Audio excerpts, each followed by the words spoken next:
Good evening, welcome back. I hope everybody's doing well. It's not, that's enough, twice is enough. Twice is enough for today. Cool, excellent. I hope you can hear me okay. Everything is okay here on this side. Yeah, I think it should be okay. Perfect. Cool, so welcome back. And here we are now for week 12. Week 12 already in Charlotte for the NFL Tour, flying from Charlotte to Miami on the 787 with that special NFL livery, which I do believe is probably fictional. It's not really, no plane is painted like that, but I thought this was quite a nice livery actually. So I'm not really sure what airline, it's supposed to represent. I think it's just the NFL livery, so with the four NFL logos at the front, the 100 year, which was a couple of years ago, I think. Again, the NFL logo on the tail, and then along the fuselage, the 32 helmets of the yeah, I need to change the. My bad. Let's change the. At least somebody's following. That's good. The title is updated. Yeah, Prax, good evening, good afternoon. That is indeed the 787-9. Yeah, it's a nice aircraft actually. It's just a shame that it's got a few little bugs and stuff, but otherwise it looks good. It looks the part at least. If it doesn't fly properly, then you can forgive it a little bit. And Subsonic, good evening, welcome back. Hope you had a good week so far. Getting ready for the weekend, Friday evening. So here we are, week 12 already. Huh? We've done 4 pre-season flights plus now week 12 already, so almost there.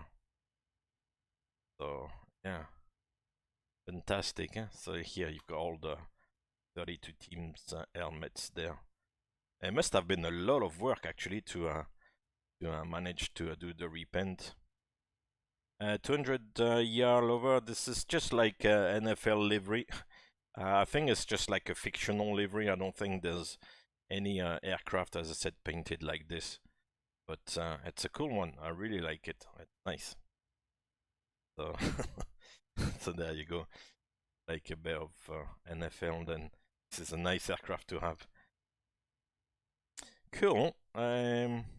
So I've got a flight plan today. Like always, it should take us about an hour and 25 minutes, so it's not too far actually. It's a distance of just over 600 miles, nautical miles of course, so about an hour and a half. We currently have Charlotte approach on, so that's good. If he stays on, I'll try not to be too long. He just connected actually, so hopefully he's gonna stay for a couple of hours or something, so at least he'll be there for the departure. So yeah, here's Charlotte, Bravo 15. Kind of a little bit of an improved scenery, but it's not the best out there. But that will do for today. The main thing is not so much about the scenery, it's more about the flying and stuff. So without further ado, we'll jump in, get the show of the road.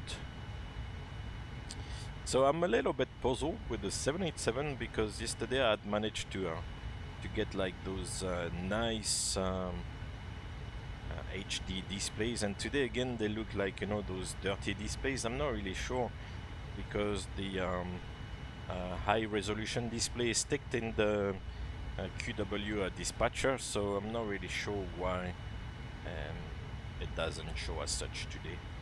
It's really frustrating, but anyway, we can still see the display of course, so that should do the trick for today. Right, so let me first close the doors, get rid of catering. I won't do the boarding because it's gonna be maybe a little bit complicated. Let's see if... Yeah, now it's gonna be happy because the correct door is open. Okay, so I'll have to think about that door later on. Right. The one thing as well, I don't know if you guys know the trick for the QW aircraft.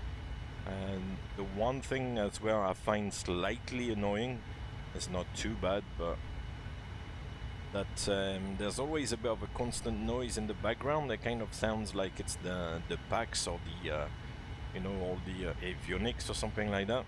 And there's no way really, from what I can understand, to lower that sound. You go into the prepared sound options to lower like the cockpit or environment or whatever. It doesn't do anything. And within the aircraft here, there's no options to lower the sound as well. If we look, how is it? I think it's here. There's a sound display.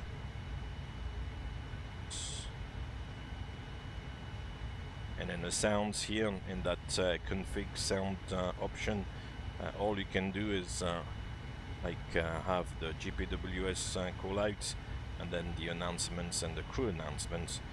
That's pretty much it, you know. So it's kind of a little bit annoying because I like to have it quiet, you know, with the headset. I don't like to have like too much noise in the background. So anyway, I have to live with it. But unless you guys are aware of something specific to lower the sound, otherwise, unless you totally cut off the sound, which is not good, but and then when, for example, you take off, you don't really hear the engines too much because you still have that sound in the background, you know, that kind of takes over a little, which is a little bit annoying. But anyway. Right, so like always, I'll fly in the 787 like the 777, so might not do things entirely correctly, but I would assume that there's not a lot of differences, so it should be good and realistic enough, I guess. Right, so we'll come up here. First of all, switch on the RS. Here it's not called AD route on the 787, but IRS. A little bit like the 737 and the 747.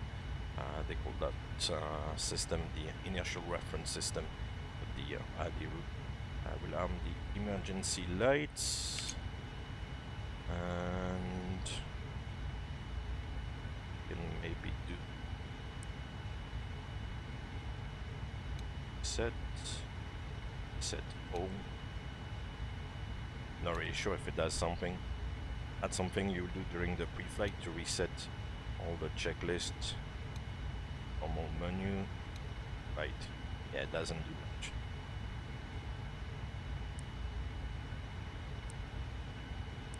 Checklist is ready. So on the 787, I like to have the big navigation display here on the left, and then have this kind of compressed ICAS and navigation display on the other side. I'm not really sure what the SOP is for the 787. I would imagine that the pilot flying, or if the captain was the pilot flying, then the displays will be pretty much in this configuration here, with the big navigation display on the captain side and the kind of compressed ICAS and navigation display on the first officer side, but I'm not entirely sure exactly what the SOP is supposed to be, and it might also differ from airline to airline. Cool.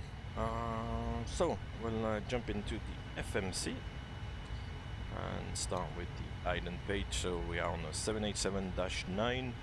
Got G engines today, the GN1B70. Sounds like one of those vaccine names or something like that. GN1B70, no. Iraq 2111, that goes until next week. And we've got version 1.4, which I believe is the latest. We are in KCLT.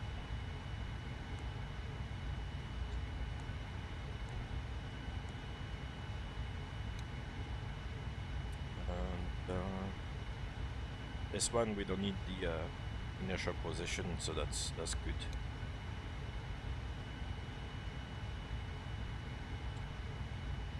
Instruments all lined up already. Nice. Right, so we are in. Actually, let's do the route request. The only thing is that you've got to scroll through all the routes. Saved now quite a few. So, KCLT KMIA, here we are. So we go from KCLT Charlotte to Miami. We pretend that it's American 896, AAL 896 as the flight number. And then for the route that's here, Nooks, Wherefore, Quebec A3 to Jevid, and Quebec 97 to Debro, and then the arrival. So we'll activate and execute. And the perfinite page, the reserve is 5.2. The alternate today is Fort Lauderdale, just next door, so not very far. Enter 5.2. The zero fuel weight is already showing that shouldn't do, but it is. We'll go to 340. Cost index is 120. And IKO size there, step size, will make it 0. Because otherwise it's gonna suggest a step climb, which I don't really want to do. And then we'll execute this. Thrust limit, we'll leave it for the moment. It's already giving the speeds here. Amazing. And then on the takeoff page, if we go to the next page, change the default parameters here. Engine out, and for the acceleration height. Like so. Excellent. Right, departure time now. Let's see what the actually take the clearance. So we've got at least the correct information. So the approach is 12615. Come down here. The radio panel, I have to say, is quite cool. Here on the 97, a digital display and radio tuning panel. It's really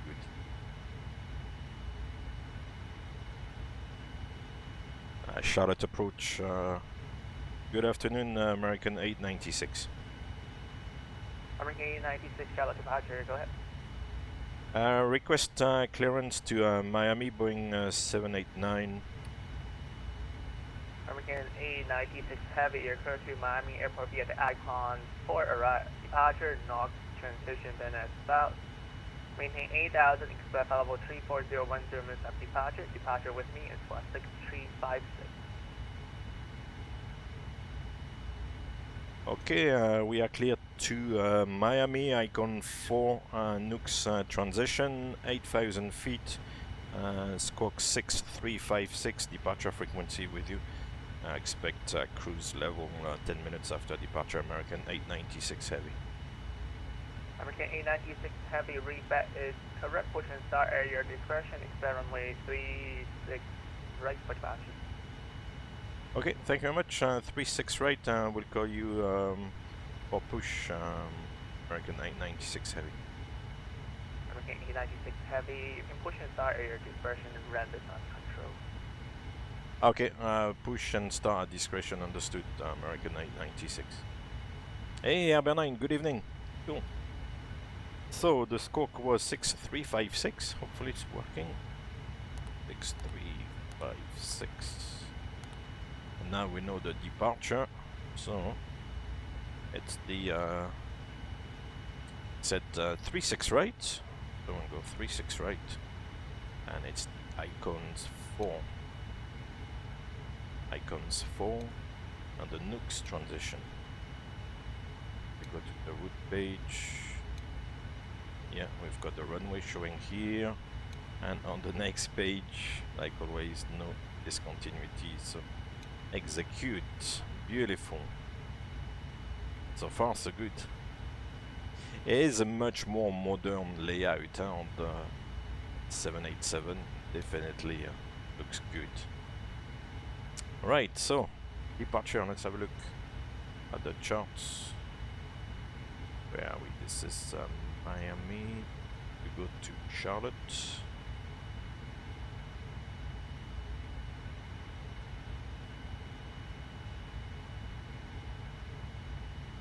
SID. Icons 4. So we got Charlotte, North Carolina. RNAV SID, icons 4 RNAV departure, and then the Hooks transition here. So initially, from runway 36 right, it's climb heading 003 to 1260, then on heading 025 or as assigned by ATC. The top altitude, as I said here sometimes on the Gibson charts, that's how they call it, top altitude, so 8,000 feet, which we can set here. 8,000.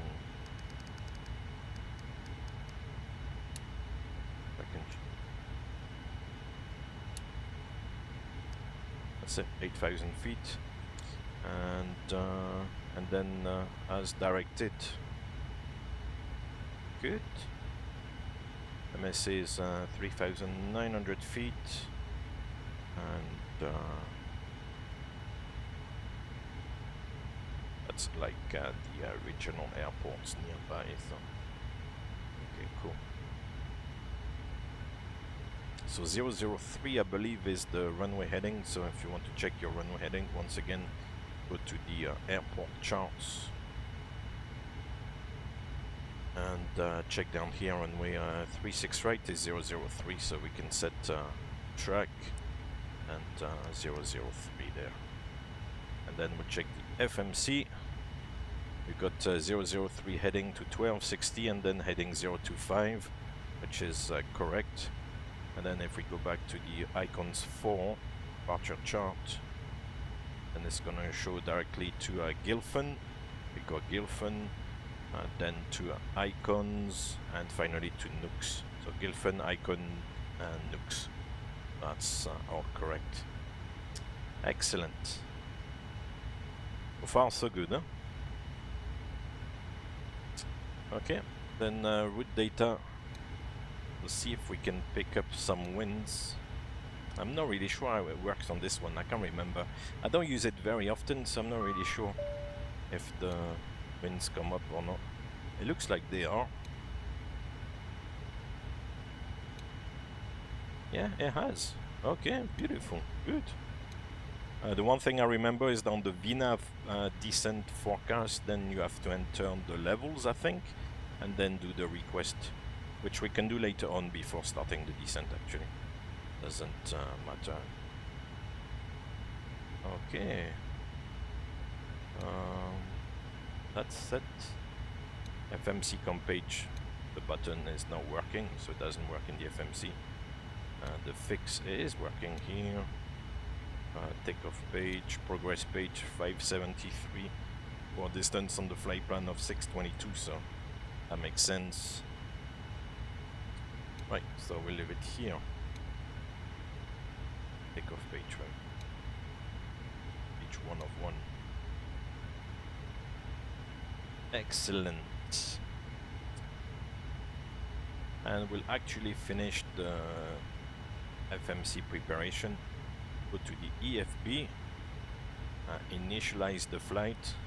So this looks like very much the default Boeing EFB with exactly the same thing as I did here on the bottom right. Initialize the flight, and then have dispatches maybe here for the simulation, because you can still enter like some weights and stuff and the amount of fuel, so that wouldn't be really in the aircraft. But then in the aircraft you have something like a tab for performance, for the charts, the video to see like access to the flight deck and all these things, documents, ident page, system page. Some of the things Alright, here are we're not clearing simulated, of Canada course, Beach, Charlotte but this Bravo, is really like maintain VFR at or below what it would 2000 look like. clock It's, 6, no, definitely correction, this 2670. layout. So if you are finding yourself in a Okay, Hati Echo Alpha, reback is current 787 position or side, air 777 call for taxi, 7 lane, 3D. by deck, that's what the at least the default Boeing EFB is supposed to be. So we'll go into performance. We've got KCLT, that's correct. 36 right, there are no interceptions. Runway is dry. The wind has been picked up from, I believe it's correct. Let's double check it. Push rate 5343, turn left heading 26, your correction 280, descend to maintain 4000, vector to final. 280 and 4000 for 350 at 10, 14 degrees. Yeah, that's good enough, I guess. And QNH 2998. Let's change that actually.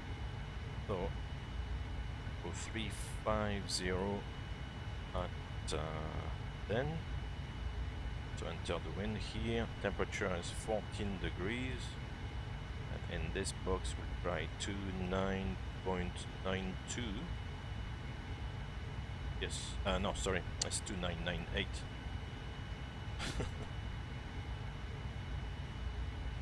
Where am I? Try again. 29.98. That's it. Thrust rating will go Charlotte for approach, good optimum afternoon, and flaps American for optimum. 1105 with you. Got the weight here Descending with the fuel and to everything, Jones 185 and a bit. arrival, Yeah, 21,000, that's correct. So we'll descending calculate. 10,000. Okay, so it's giving us a solution with flaps 10, 3,000 feet, 6311 for auxiliary rate, 1105. 139, 143, 148, up 10. Okay, so what we can do now is go send output to the FMC and complete. Now in the FMC we've got the ding dong, we've got flaps 10, 139, 143, 148. And we can accept Okay, that.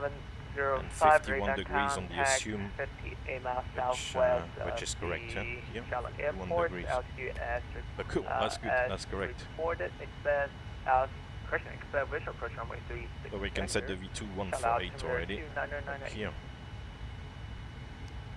Roger, setting up 36 center for 1105. The speed window. So in case of an engine failure, then we'll really aiming for this V2 148, of course. Hey Nordic Pilot, good evening. How are you doing? Hope you had a good week. Now we'll set the FS panel. So the FS panel also has got a little bit of a sleeker look than all the other aircraft. First of all, we'll go to baro and blank the baro because we don't need it.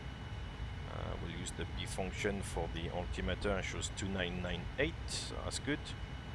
And yeah, we can display the traffic. And but yeah, we've got this fancy menu here. We can go for weather, airport, VOR left and VOR right. How beautiful is this? It's an amazing display actually. And we've got the radio there, 12615. We've got the squawk set. Rest we can't really do much about it. Cool. And up here we need to switch the flight directors on and the automatic braking system. Approach is confirmed, booster 5343, said ILS 36 right, correct? Booster 5343, you can do visual. No, I've, how are you doing, baby Boeing? I've not done 787 type rating, so verifying runway.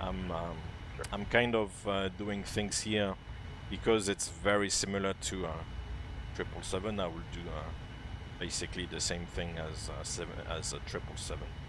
but I'm sure there are like little differences and clearance for the visual. and things that are done Booster differently, but 6343, like I've always said that's here, 60 miles from I'll Lander, do turn it right the heading 777 way, so 340, well, maintain it's not 4000 too bad. exceptional localizer. It kind of matches, you know, the flows, the procedures, Right, the 340, systems maintain are 4000. pretty clear much to the visual, same, so I kind of for 36 follows right. the same patterns Butcher a little bit, 240. which is good. AX3, how are you doing? So that's that. Then we'll come up here. Oh, actually, before I forget, get rid of the last keystring. This door. And yeah, this guy is gonna go in. Good. Okay. Now on the overhead panel, pretty much everything is as per default. I'll start the APU now, make some noise, burn some fuel. The passenger signs, the seatbelt sign can come on. And up here, well, that's it. We can maybe put the humidity, the packs on since the APU is started. And yeah, I think I'm set. So it's gonna be a left seat takeoff, runway 36 right. We've got the departure and the FMC, which is basically a runway heading to 1200 feet, and then right turn heading 025 and pick up radar vectors. Initially 8000 feet. Runway track is set here in the MCP. Good. Got the Skorken 6356. Departure frequency is already tuned, it's 12675. Oh, dinner time, so you can set up with your dinner and watch this amazing flight to come. Yeah, baby Boeing, this 777X is, I believe, is gonna be quite similar to this. Yeah, it's kind of gonna go away a little bit from the what is called nowadays the classic design, you know. Yeah, and fold the tray table. Yeah. Get the lobster, the caviar. Beautiful. Yeah, I like this flight deck. You know. Got a table. Approach, making 240, contact our claim to the hotel. Booster 5343, wind 350 at 10, runway Maybe like this, 36 I don't right, know. left. The weather there, the radar is a Runway little bit 36 weird. right, booster 5346. Right. American 240, Charlotte departure, to Boston APU Airport running? via the Barmine 4 departure, Raleigh transition then as south. APU is running, it's in the memo Maintain message 8000, here. available 370, I'll disconnect the ground power. 376. And disconnect here as well. This little menu. American 243, Cool. Army 4, 8000, and flight level 370, departure. Let's do the pre-flight checklist then. 376 on the We squawk. got oxygen. American 240, I tested actually. Start discretion, spread runway 36 right. We'll call for For 36 what it's right. worth. Tested 100%. And fly instruments, we've got American 11, track 038 038 and altimeter Down to 2998. 5000 for 1105. It's the pre-flight checklist complete. Back to the navigation display. And hopefully here, yeah, I've got the airport map that matches the scenery, so happy days.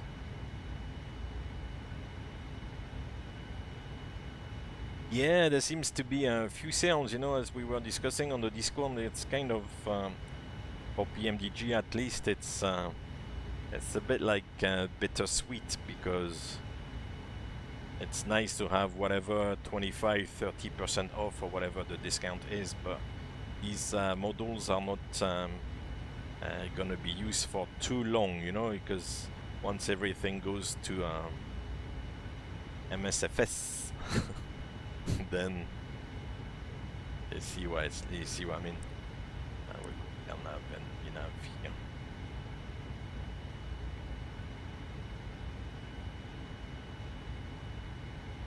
P3D, I doubt it, and hopefully, I mean, they can keep improving it in the future, 1105, turn right heading 120, and MSFS can remain bad enough. That would be cool, but Turn right, yeah. 120, vectors for descent, 1105. You know, I'm not a big fan.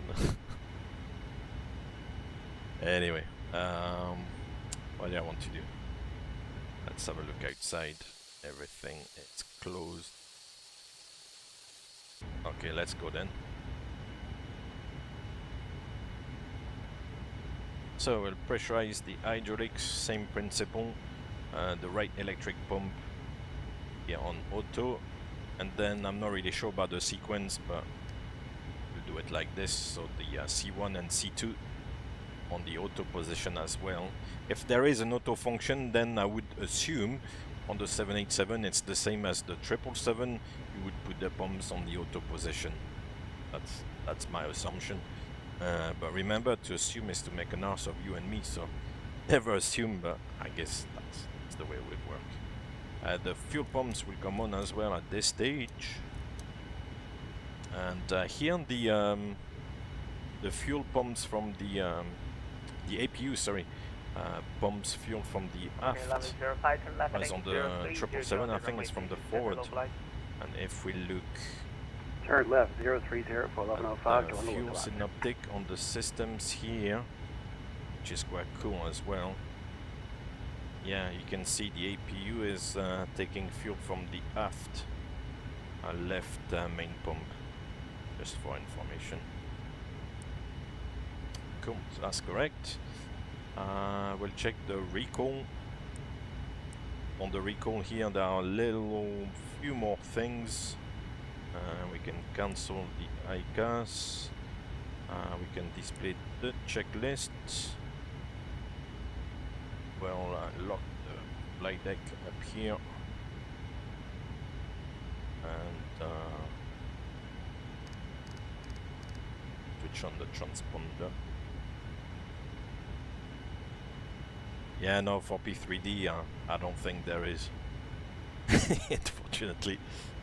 Passenger signs on this one, I don't know if it's a simulator thing or if it's the same on the actual aircraft, but the checklist doesn't detect the position of the seatbelt sign, so you have to look at the switch and it's on. So passenger signs on, MCP V2 148, track 003 and altitude 8000. Takeoff speeds, they are in 139, 143, 148. CDO pre-flight is completed. Trim, you don't read it because the item is already green, so you don't need to read it. And I need to set the trim as well. Taxi and takeoff briefing completed. At your 12 o'clock, 18 miles for 1 thing. We'll go.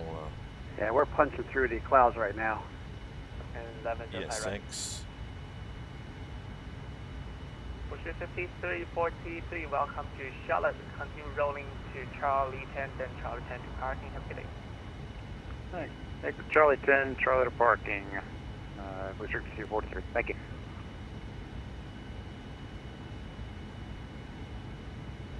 Charlie approach 1105, we've got the field inside. American 1105, clear for the visual approach runway 3. I'm ready as well. And he said push at Clear visual discretion, approach, so 36 the center, beacon 1105. can come on. That's the before start checklist complete. Back to the navigation display, and we have the engine parameters here. Beautiful. This will be really, really useful in an aircraft. So they have it. I think they have it on the 350 and other aircraft, the newer aircraft, like having the airport map on the actual display here. Very, very convenient. Departure check completed. Bypass pin inserted. Release parking brakes. And parking brake released. Commencing push. All engines clear. Start at will. And this one we can start 2 engines at once. So we'll go start, and fuel control switch to run. The auto start function there, the engines are spooling up. Yeah, starting. Beautiful. Yeah, moving taxi map, yeah. A350 with brake to exit. Yeah, with the brake to vacate. Yeah. And the 747-800 as well, which is a little bit more modern. It's all to do with how modern the aircraft are 1105 wind 350 at the end of the day. 36 center, clear to land. Clear to land, 1105. Not really sure where he's pushing. Anyway, I think this is 36 center here. Need to come down this way. Should be good. On the push, we might start turning. Yeah. And the engines are running. Beautiful. That was quick. That was really quick. Did you see the A340 flight to the Arctic? No, I didn't. I didn't know. What was it for? Was it the usage of the APU? Anti-ice is not required. Wait.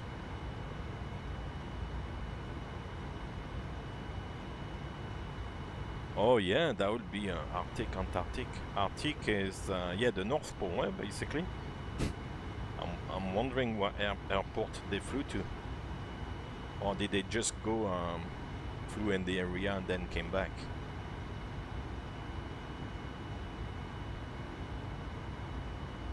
Oh no, to the Antarctic. But the Antarctic is the bottom in the South Pole. Same thing as well, it's one of those icy runway airports. And now we are going towards the summer and the in the South Pole. It's maybe a little bit better, who knows. Okay. Some aircraft go from New Zealand, from what I remember, down to the Antarctic with the skis or whatever instead of wheels. Funky setup. God, that was a long pushback. Set parking brakes. Parking brake is set. Waiting your confirmation for good engine start. So we've had 2 good starts. You can disconnect all the equipment. See you on the left bin. Flaps 10. Yeah, I've got to do everything. Yeah, New Zealand or Chile or South Africa, yeah. All the good launching platforms go to the South Pole. And we'll do a flight control check. Left, sorry, up, down, left, right. That bad boy. Oh yeah, I saw the Carbon Bell. Good afternoon, welcome back. I saw the one recently with Qantas, I think, flying from, if I'm not mistaken, Buenos Aires to Sydney, or to Darwin, where they actually flew on the 787 actually, all the way down and around. Amazing, amazing flight. I think with 787 is quite a large tops rating. I think it's even bigger than the 777, so you're probably looking at I don't know, at least 240 minutes or something like that, probably more. So crazy stuff. Yeah, seeing a 340 on an icy runway is, Left is clear. those aircraft are not really designed for that. Right, so it's gonna wave once, twice. Cool. So we'll check the recall. Nothing there. Reduce the engine display there and display the checklist. Before taxi checklist, anti-ice is auto, recall was checked, flight controls checked, and ground equipment is becoming clear. Echo 6, straight to parking. Have a good day. For taxi checklist complete. Before coffee checklist complete. Alright, let's have a look at the actual chart. Round.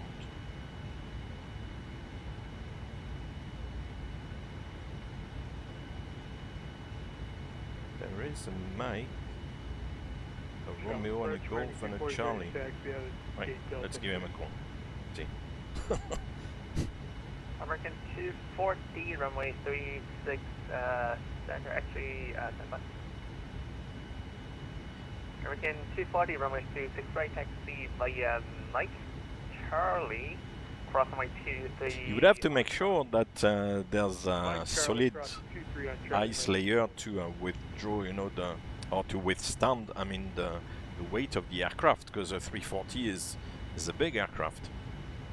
American 896 Heavy, request taxi. American 896 Heavy, runway, actually standby. American 240, change your route a little bit, runway 24, correction, runway 36 right, taxi via Romeo, Charlie, cross runway 23 on Romeo. Romeo and then Charlie, cross 23 on Romeo, American 240. American 896 Heavy, runway 36 right, taxi via Mike, Romeo, Charlie, follow the company to correction 737, joining Romeo right now, cross runway 23 on Romeo. Okay, I give way to the company aircraft and taxi to holding point 36 right via Mike, Romeo and Charlie, cross runway 23 on Romeo, American 896 Heavy. Okay, so there should be a guy taxiing past, and then after that we can go. So taxi and runway turn off lights on, and we display the next checklist already. Let me locate the other aircraft. Where is he? Behind. Oh yeah. It's probably gonna bump into me because it's a different scenery. Sorry, mate. Everybody had the same thing. Oh, that's a nice, like, CRJ or something like that. He's going around a little bit.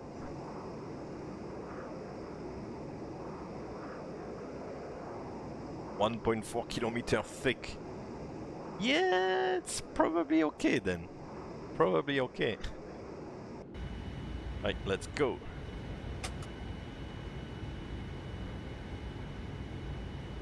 Right, I will assume the cabin is ready, so I'll go for the weather radar. And before takeoff checklist, and the checklist is complete. Right.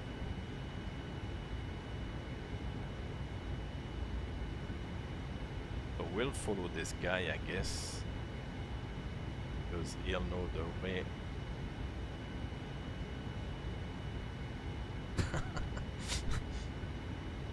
And then it's Mike, Romeo and Charlie, yeah?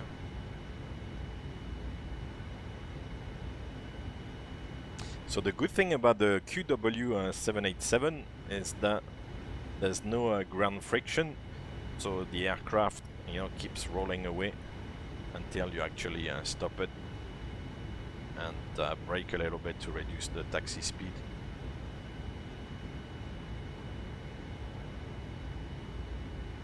Right, so this is supposed to be Mike here, and then Romeo is supposed to be the next one. Hey Strato, good to see you. How are you doing? How are things? I know this guy was actually going to the park. He was not going to the runway. Alright, so this is Romeo. At least supposed to be a Romeo. So we'll turn here.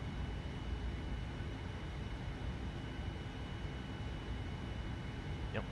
Yeah, clear to cross runway 2305. It's clear. 40, fly heading 025, runway 36 right, clear for takeoff. And then we go on to Charlie, which is a parallel taxiway. So, Charlie on the heading, clear for takeoff, 36 right, American 240. is the second right. You can see the sign there pointing at 2 o'clock.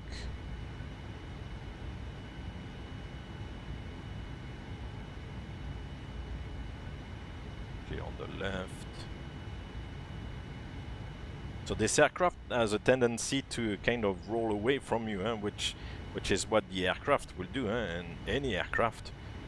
It's with no power on at the moment. It just, you know, gather momentum and speed, and just wants to speed up a little bit.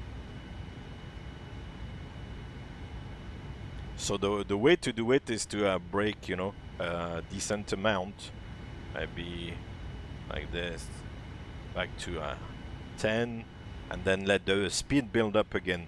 And then once you maybe get back to 26, 27, then brake again, let the speed reduce, and then let the speed build up again. So instead of braking all the time in little amounts, you put like a big amount, then let it roll, brake again. That's the way to taxi those big burns. Instead of always like riding the brakes, you just, you know, take your feet off the pedal, let the aircraft gather a little bit of speed, and then brake and repeat and rinse.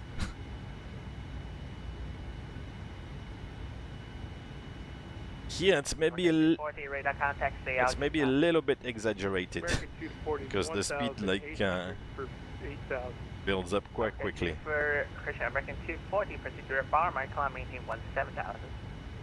Direct bar me 17,000. Ah, that's it. Now the screens are good. They're not dirty anymore. We just clean the displays there. Some guys are a little bit OCD, so take like the the wipes, clean the displays.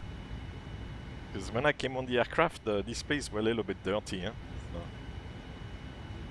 there you go. Take a bit of Dettol there. I'm not advertising Dettol.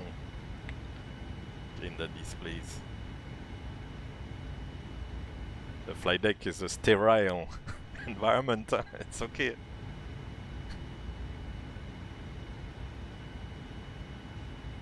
It's a place where you cannot catch anything.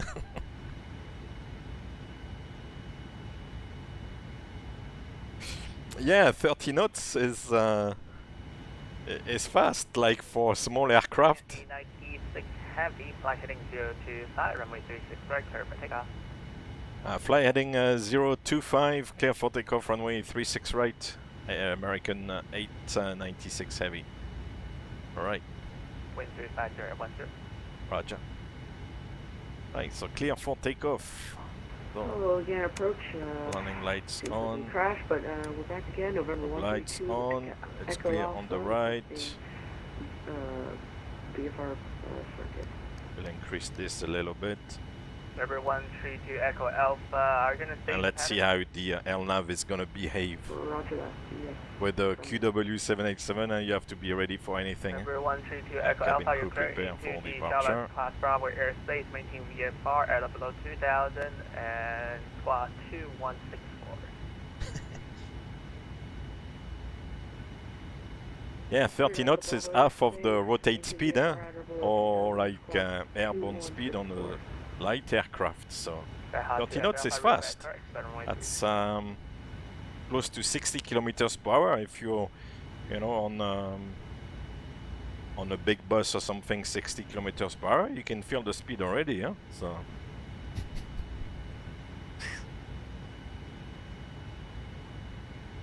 Right, let's go.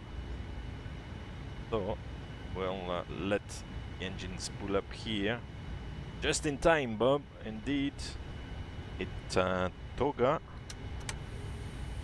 Today, the trim is not screaming at me, which is good. Last time I flew the aircraft, the trim like was screaming for some reason. Not today. Happy days. I got 80 knots. Hold.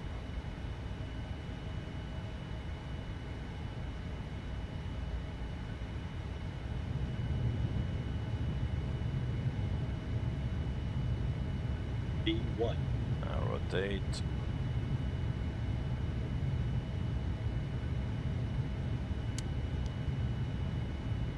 And push the rate. Gear up. and at 1260 feet, then we turn 025. Traffic. Yeah, but doesn't want to. So we'll go heading. American 896 Heavy, radar contact, KCLT passing. Passing 2,300 feet, American 896. American 896 Heavy, proceed to your icons, climb maintain 17,000. Climb and maintain 17,000, direct to icon, I guess right turn. American 896 Ethan. Roger. Right turn to icon, American 896.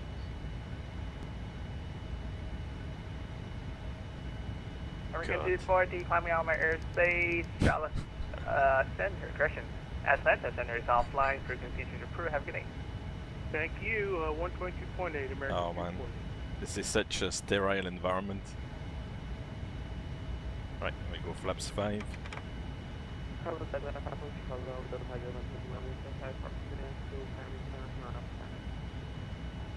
Now we go flaps 1. American 1121, Charlotte departure, you're clear to Miami Airport via icon 4, departure north transition. Back to icon. Maintain 8,000, expect followable 33010 minutes of departure, departure with me, squad 6377. Correction, squad 6373. Exactly. That's the best passenger interest. The passenger's best interest in mind.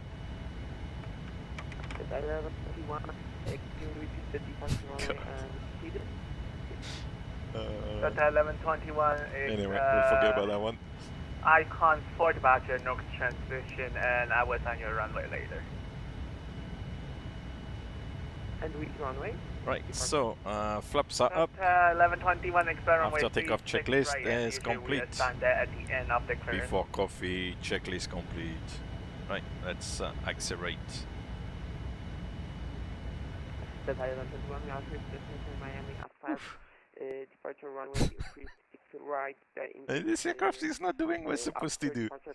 Yeah. Seats and expect flight level 330 and squawk 363. There was a question, Eddie Zerso, was the NFL tour.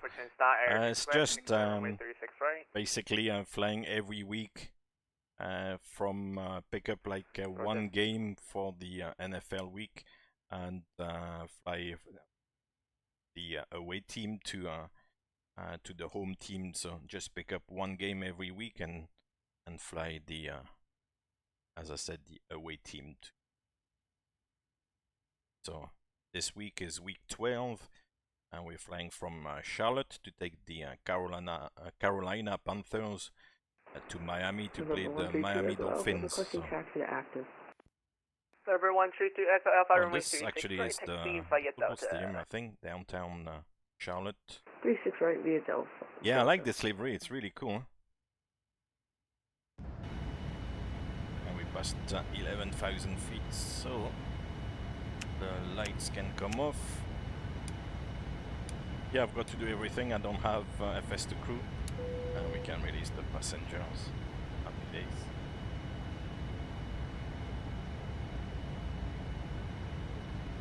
The aircraft is a little bit funny when you hand fly. The flight director doesn't follow very well, because I tested the aircraft a little bit yesterday. I can't remember where I was flying out of.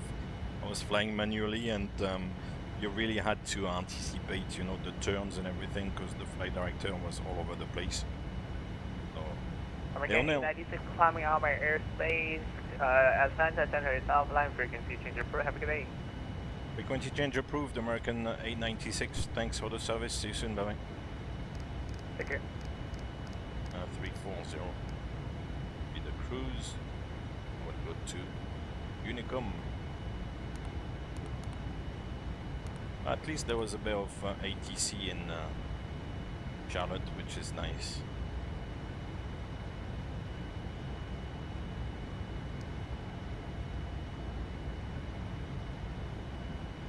Now we go track up here as a reference and match the bug, current track. Leonel, how are you doing? Bon dia or no. not buonanotte. Buonanotte is in Italian. You see what I mean? I'm getting my languages mixed up there. Buonanotte. Oh yeah. I'm trying.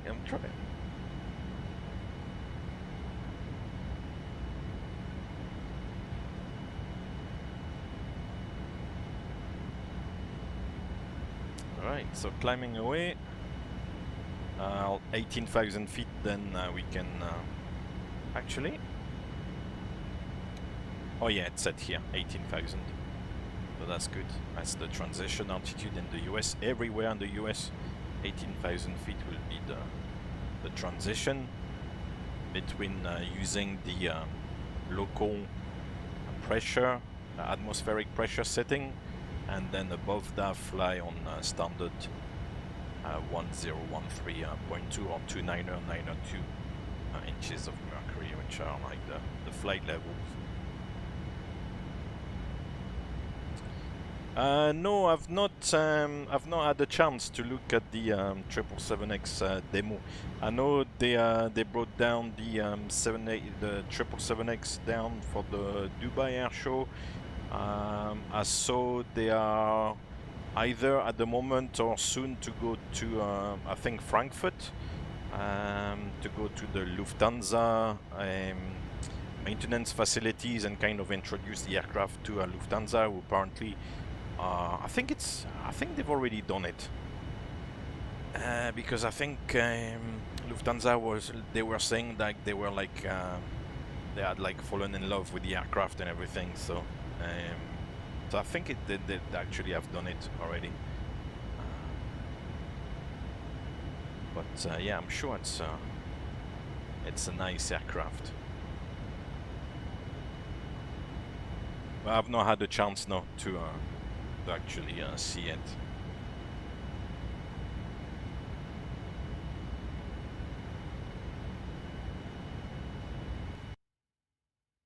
Right, get a little bit of music, like the music. Huh?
Yeah, Strato, the aircraft will be really overpowered, so they could maybe increase some of the of those maneuvers, make it a little bit more extreme, because there will be so much spare power that they could, for example, like climb very steeply, which sometimes you see on those demonstrations.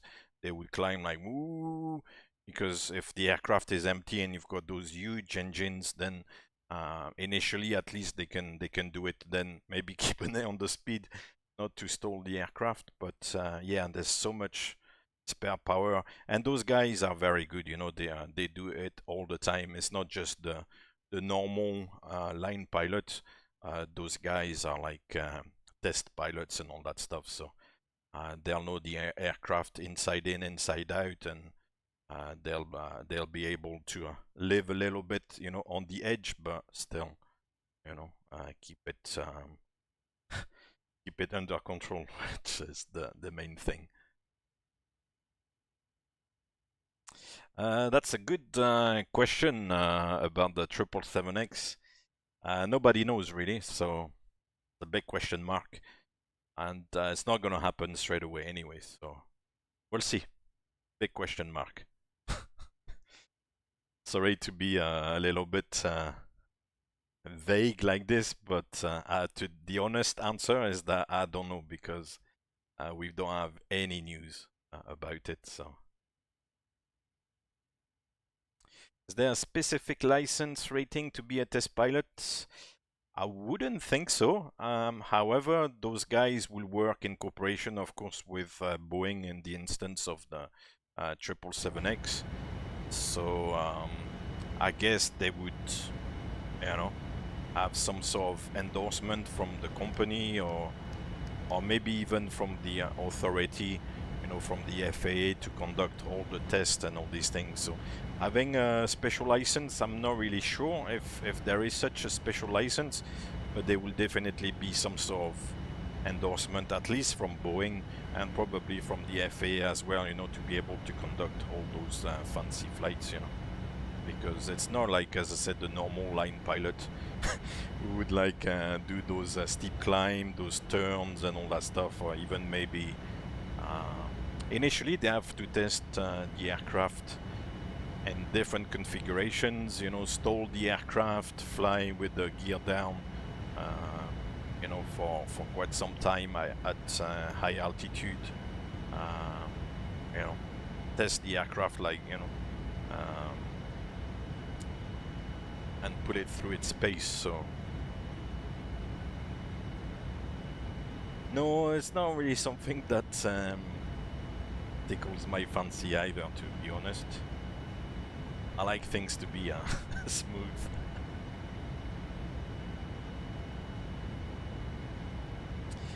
Yes, you can go heading here as well. If you go change the reference button up here to heading, and then engage heading select. So yeah, it does go into heading as well. There was a discussion actually on the French VATSIM Discord. Apparently, I don't know if it's what airspace they're gonna trial tracks for ATC separation purposes. So ATC very often, actually, that's a very common thing that happens, is that to ensure separation for aircraft in the cruise, they will give headings. So either to maintain heading to make sure that, you know, the aircraft are like following a fixed path so that the separation is ensured, or otherwise, you know.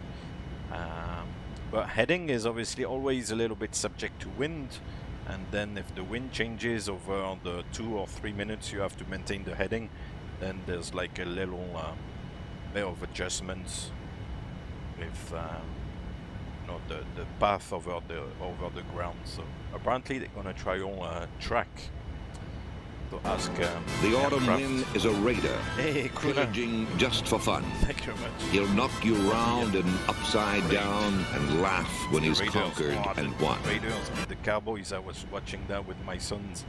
We did kind of Thanksgiving delayed.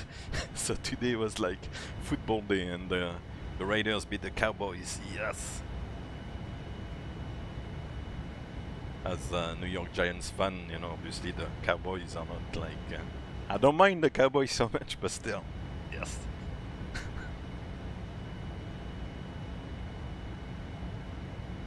You were just adding separations to the air, there you go. But yeah, they're trying to... they're gonna trial track. So the aircraft will fly with track select, and the separation will take place with tracks. But I sent a message that, for example, the 737-800 in the autopilot, it doesn't have track select, it only has heading. And everybody's saying, oh, yeah, it's true. Forgot about that one. So, like, the 78, the 777, the 747, there's not a lot of them anymore. I think the Airbus 319, 320, I think there is a track select function of some sort. But the 737-800 definitely doesn't have it. And I mean, in Europe, one of the big operators like Ryanair on the 800, they won't be able to take part. So there you go. That's quite interesting. How are you doing, crooner? You've just landed in St. John's, yeah, CYYT. In the northeast of Canada, always remember CYYR, CYYT, and CYQX. So CYYT St. John, CYYR is like a bird, the you know, CYYR. That's the goose bay, and CYQX is the gander. Cool. Excellent. Hope you have a good start of the weekend. Just about. It's Friday afternoon, so the weekend has not officially started, but it's getting close. Right, so here we are, flight level 340. I didn't want to climb too high. It's probably the most efficient level, but I think the aircraft struggles a little bit to climb, so I just wanted to reach a decent level quickly enough and then chill out in the crew. No worries. The typing is noisy. No, what was that? Sorry. What was the question about the Mishav on the navigation display here? It's either a track or a heading display reference. So the display will not change regarding of the lateral mode you are using. So if you are using heading or track select, the display reference up here on the navigation display will not change. This one is basically an option that airlines have with Boeing, and you can either fly with track up display or heading up display. So this one will not change. It's a fixed option given by Boeing, and yeah.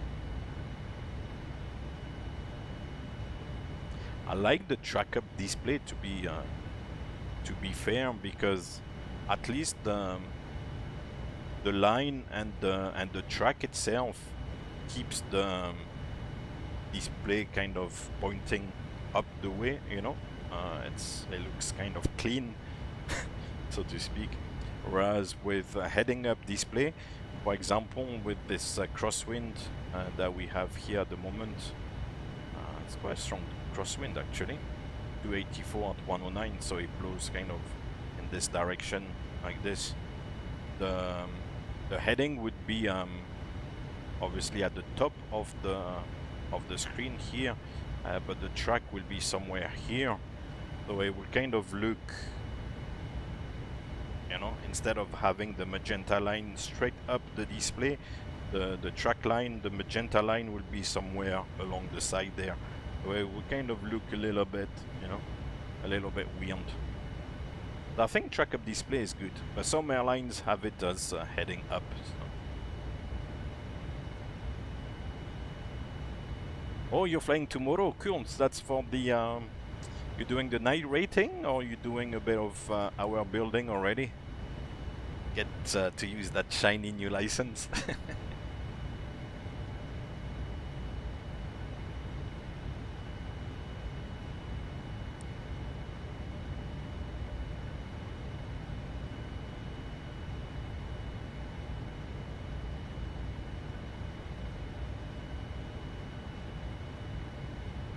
Our building, huh? Oh, nice. Are you gonna do a little navigation? Are you going somewhere away from the school, or are you just like flying in the area? What are you gonna do? You know?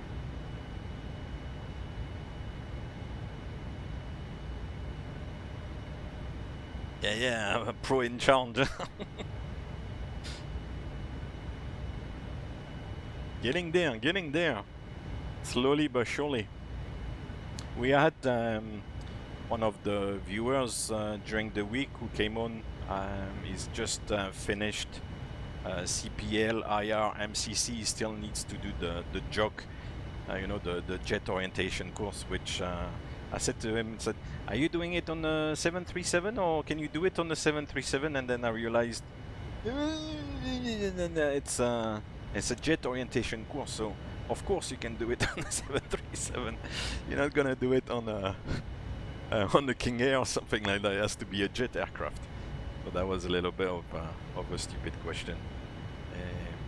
But he was saying that he had applied for a couple of jobs and he had like interviews lined up. So I thought about you. I thought that's good, you know, for Strato, because if guys straight out of flying school have interviews lined up, it's a good news, you know.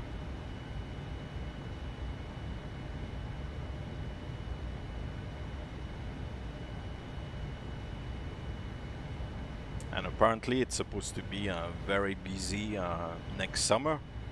Obviously now they're starting to, you know, there's not so good news coming out at the moment with the variant coming from South Africa and restrictions again, all that stuff. But yeah, I thought that was positive news anyway. You know, that low hour guys, I have interviews lined up straight after, like flying school basically, which is really good.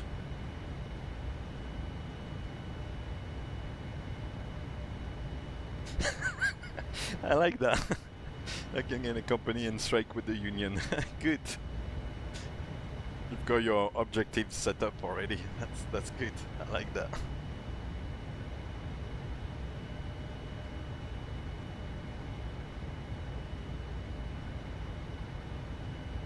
Then it's easy peasy. Exactly. We like to strike, huh?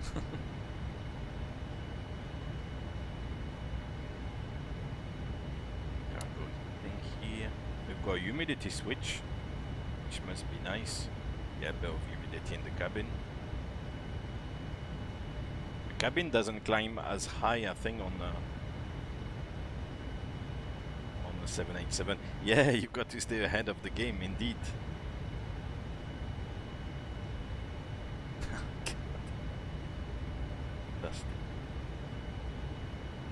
I thought that was good because, like, recently, you know, the outlook was a little bit unclear. We were talking about, you know, a lot of experienced guys being on the market because they were made redundant and all these things. So some airlines have obviously rehired part of those guys, but others have not. So there's still a decent amount of experienced guys on the market. So you're thinking, oh, if low-hour guys still have like a chance to move on, then and move up, you know, the ladder. This is very good news indeed.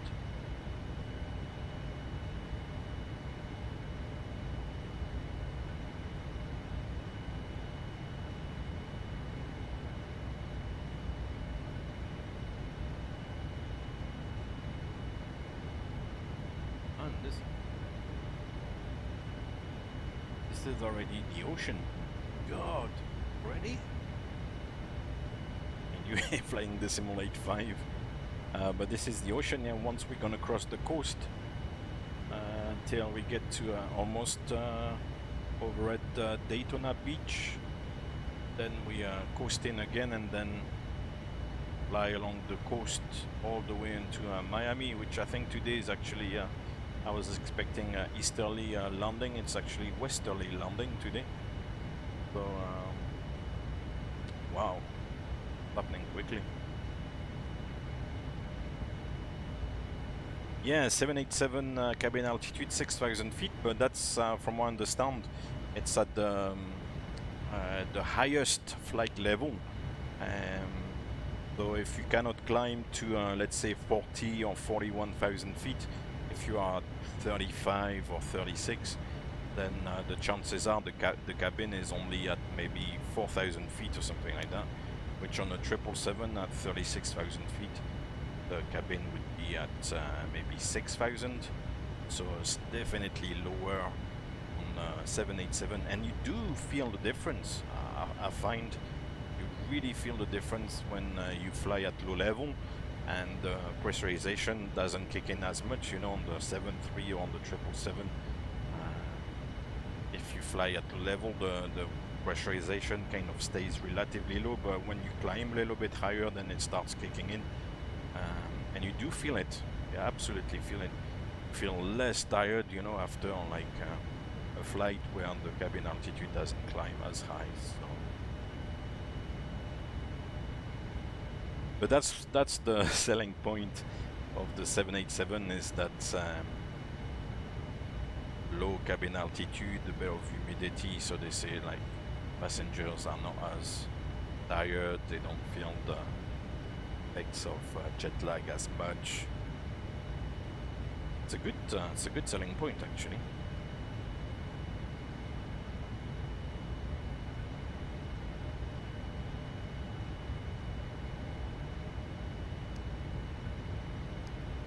I had posted a few weeks back a link for a video about the engineering side of the 787, and in the video, if I remember, amongst other things, the guy was explaining, you know, how they were managing to lower the cabin altitude, you know, that much, and it was just because of the materials used to build the aircraft, to build the fuselage, with that composite material and all that stuff. It's not just the old materials they use for all the other aircraft, it's that composite thing, and it's therefore a little bit more solid, a little bit more resistant to metal fatigue, and therefore, you know, they can squeeze the fuselage a little bit more. It's fascinating. It was a good video actually.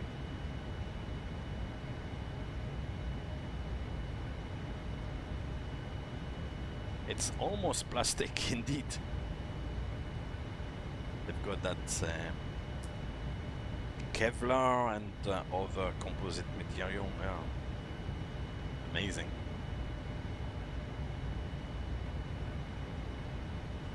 Yeah, the 787 had like a few issues. At the moment you don't hear so much about it, but at the beginning there were definitely issues with the batteries. It is a bit of mobile flying power station. It requires a lot of electricity. It produces a lot of electricity. There's no bleed system. I think the pressurization is electric as well.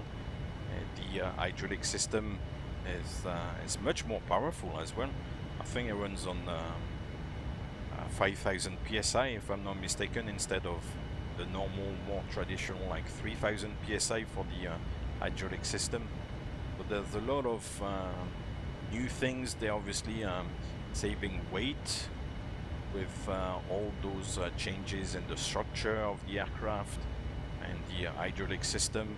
The pipes are a little bit smaller for the hydraulic system, so they don't weigh as much, and they are more efficient as well. What else?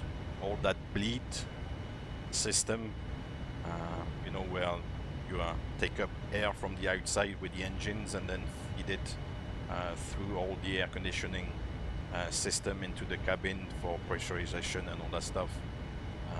That doesn't exist anymore, so they saved a lot of fuel on all the pipes and stuff. It's amazing.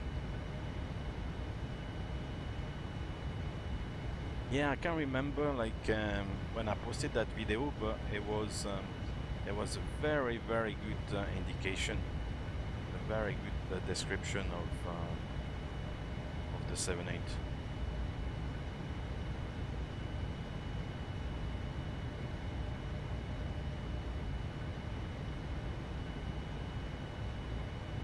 For the subs today, on Discord. I hope you you like that screenshot of the pilot co-pilot disagree checklist. I had it on my phone, like saved in a remote folder or something, and I found that. I thought it was quite funny. Pilot co-pilot disagree checklist.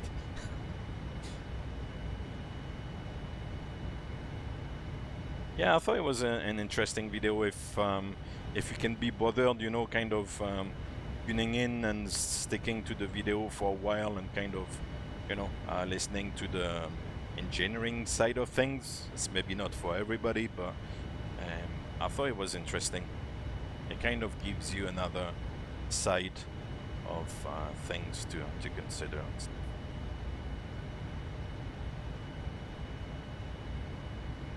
Let's have a look at this. Up of descent, 193 miles, 23 minutes. Oh wow, that's quick. 1946 for the arrival. It's in real time, and the real time is now 1900, and we've got 1901 here. It's maybe a little bit fast. I mean, this is very neat. Got the flight number coming here, so very often, I personally don't do it, but I see a lot of colleagues, you know, writing on a little bit of paper like that with the big marker, you know, the call sign. So they would write like AAL 896 just as a reminder, and then pull it somewhere on this. There's like a little surface here in front of the display, so that they would have the reminder of the call sign here. On this aircraft, no need. It's here electronically displayed. Call sign, the transponder, the cell call check as well, instead of having the little placard somewhere along here. Then it's displayed here, and the tail number as well, the registration. Sometimes ATC in some countries, for some reason, because there's a flight plan, so the information should be in the flight plan, but still they ask you to confirm the aircraft registration. So the aircraft registration would be also displayed here instead of having a placard. And with this in mind, then you can of course have like bigger displays, you know.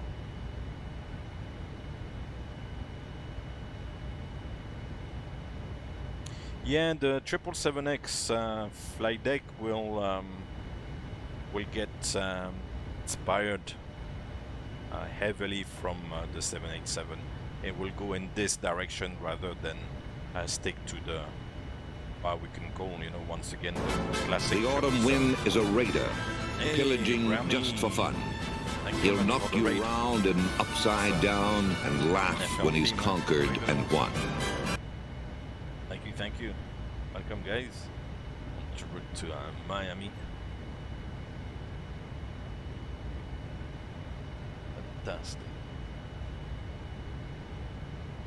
So yeah, it's a good aircraft. You can feel the difference as well from like an engineering, from like a modernity kind of point of view. I mean, this looks more modern than like 777 flight deck or the 747-400, or you know, even like a 737, even the 800. The Max has like improved displays, but kind of keeps the rest of, you know, the 737 architecture and structure, so to speak. No, but this one is well different. You can see how modern it looks. These big screens, the airport moving map. Hey, Philbert, thank you very much for the follow. Good to see you here from time to time. If you remember one thing, Brandy, hello, thank you again. Screw up just this much, you'll be flying a cargo plane full of rubber dog shit out of Hong Kong. Good to see you from time to time here. Amazing channel. Not so amazing, but and yeah, so I do believe the new 777, yeah, similar to this.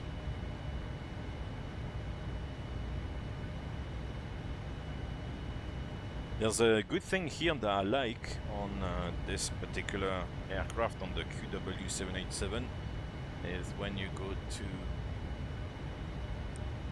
info, no, it's not info, it's com, and then you go company, then you can check some weather, so you select the weather source. Since I have active sky, then select active sky, and then enter like an airport. So for example, we'll ask for Miami, station 1, and maybe Fort Lauderdale, and then send. This is very similar to what we have on the aircraft. Very, very similar. Oh no, obviously with weather source, active sky, VATSIM, IBO, of course, such a thing on the aircraft. But this kind of presentation, this kind of display is very typical of what's on the aircraft. So here gives us the TAF first, both for Miami and Fort Lauderdale. So there was a new forecast at 17:20, which was about an hour and a bit ago. So they're gonna be a northwesterly wind, so not too bad. So kind of facing west today. And the current weather, no need to type it in the chat, is here at 17:53. Oh yeah, maybe there'll be a new one coming soon actually. 26 degrees, amazing, winter time. Florida, B002, 33087. And quite similar in Fort Lauderdale, is not very far. Cool. Let's see if it's the same. Yep.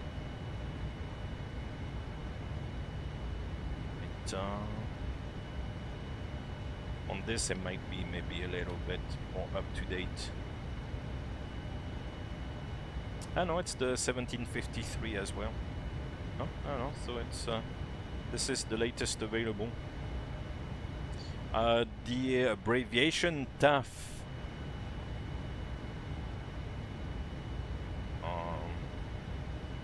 I won't hazard a guess. I can't remember what it stands for. The actual acronym. Oh, Terminal Area Forecast. There you go. And it's basically a forecast, as the name says. Whereas like the METAR is just like a weather report, so just telling you what the current weather is. Whereas on the TAF, they give you a forecast period, which here is from the 26th, from 1800 Zulu until the 27th at 2400 Zulu, so basically midnight Zulu. And yeah, they'll kind of give you as accurate as possible, you know, a forecast for the day and a half to come.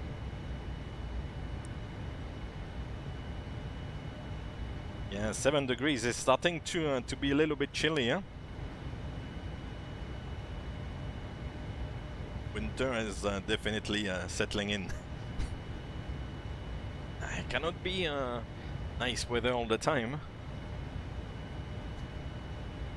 Right, so we'll go for 26 left. I think I put in the flight plan anyway. 26 left. Debrol is the last waypoint, so we are getting close to it. Debrol is here in less than 80 miles, so I'll put the transition, then we'll scroll through all the sequence for the arrivals. Right, so first of all, descent page. We've got, here it is, 311 knots, decimal 839, 240 below 10. That's good enough. In the forecast, as I said, enter on the transition level. Then a few levels, so let's say 300, 220 maybe, 150, or 15,000 actually in the US, and 8,000.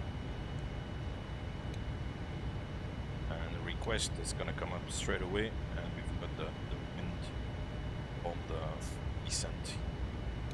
Good. And then on the departure arrival, we go ILS 26 left. And what's the arrival?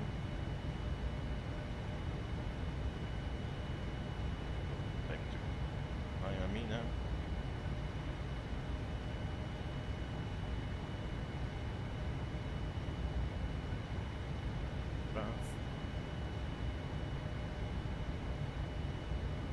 Crystal. No.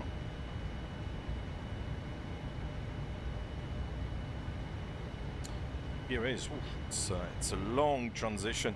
God. So, are we looking at Miami? That's correct. Crystal 1. We've got Debron there. So, Debron. And the transition.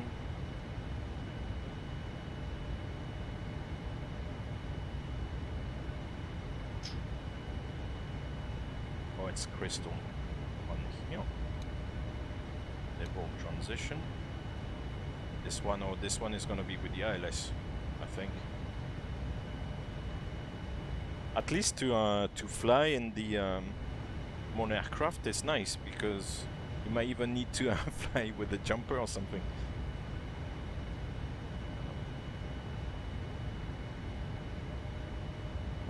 Approach 6 left. Transition in. Dilby, Basho. Maybe Basho, it's long enough. That's it.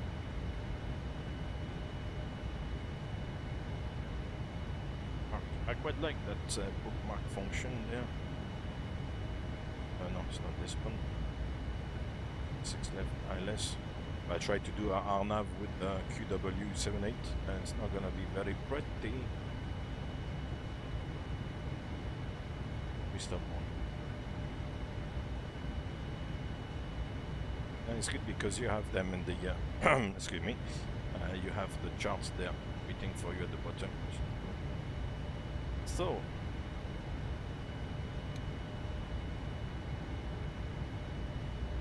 we should have Debron, then Bien.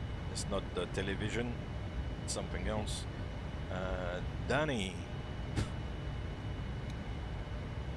then Grid, Espresso. Oh, are we on a before coffee checklist team there? To that Yepa waypoint. Then Resec 15,280 is in. Then Jota 13,000.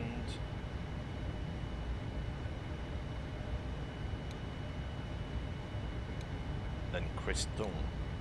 Crystal is 280, 16,000. Then we go to Yako.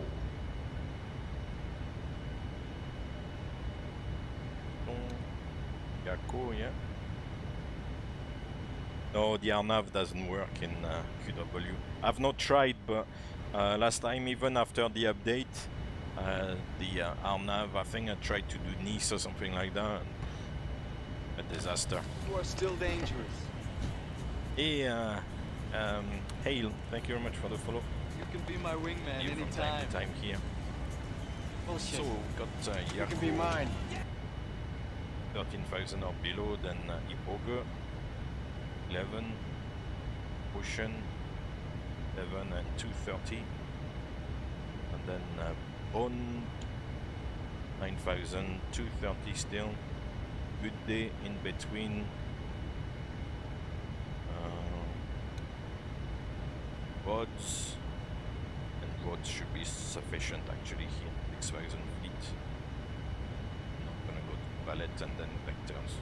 Gonna do that point. So we'll join Basho. Put it here.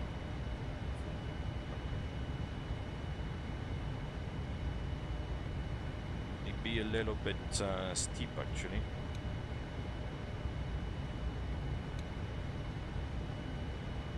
But Ballet, yeah, maybe do it like that.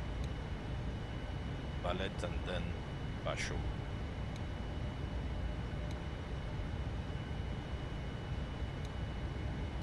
then we've got the ILS.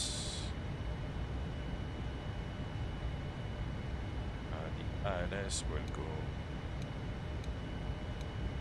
It's gonna be interesting to see if the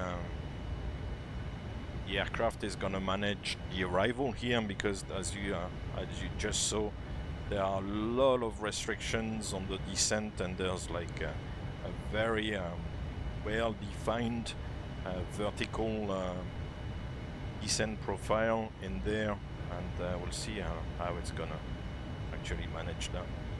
For the ILS, we've got Basho, 3,000 feet, then Agler, and then runway 26 left. That's correct. We'll be looking for India Victor, India November 1091, minima 210, and in case of a missed approach, it's a right turn to 4,000 feet. So we've got a right turn 272 there.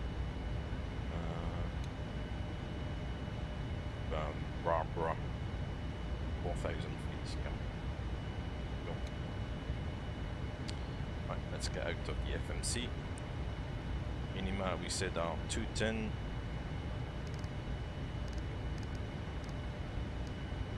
Aren't they up? 209, 210.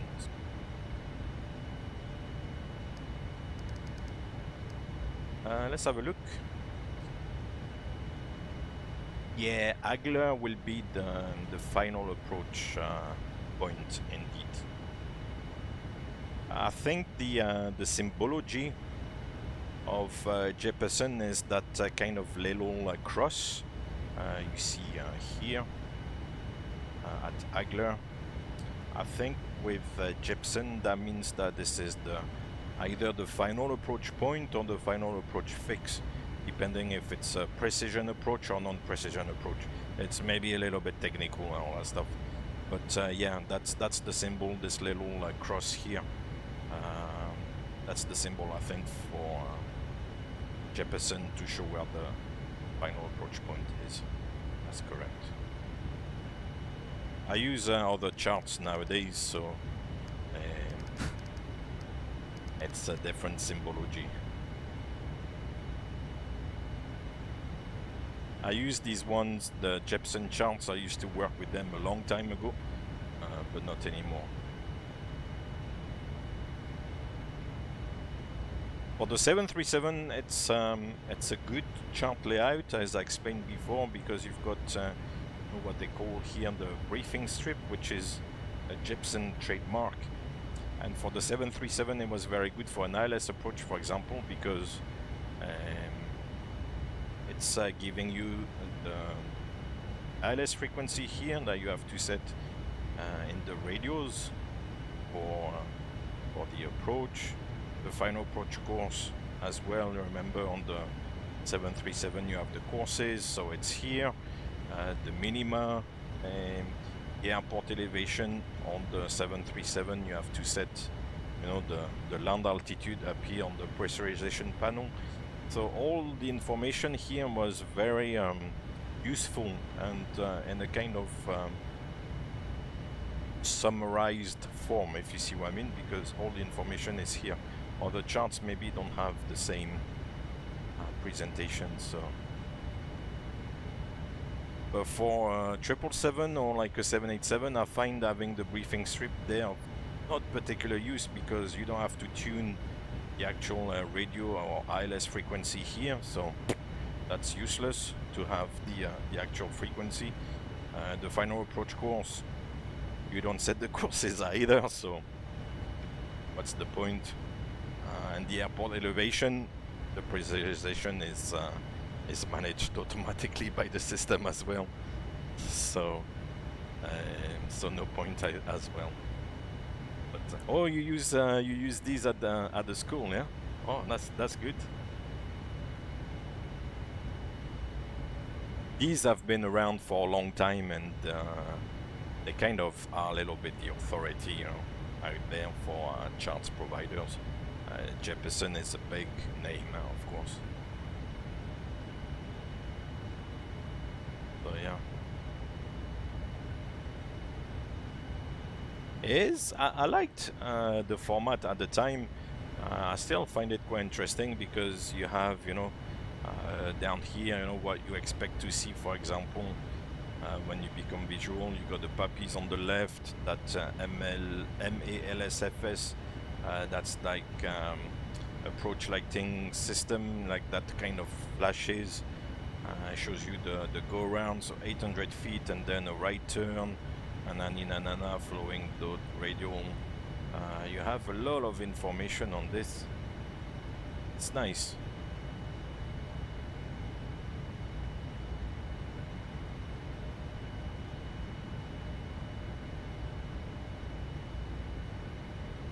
Yeah, Jeppesen is now owned by Boeing. Yeah.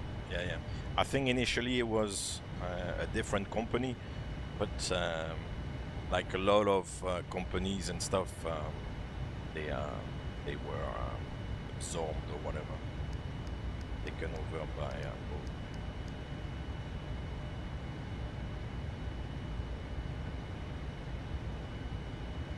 Oh, flying along Florida. Yeah, I mean, this where? Oh yeah, that's the shuttle facility. Oh god. That's the shuttle facility of all places. No, that was thinking too much about it. But that's supposed to be the shuttle facilities. That's near Titusville, according to Volanta. Oh, Volanta. Yeah, just I think Volanta is maybe a little bit behind. Yeah, it looks like it anyway. Amazing. Just beyond that, there's nothing else. Huh?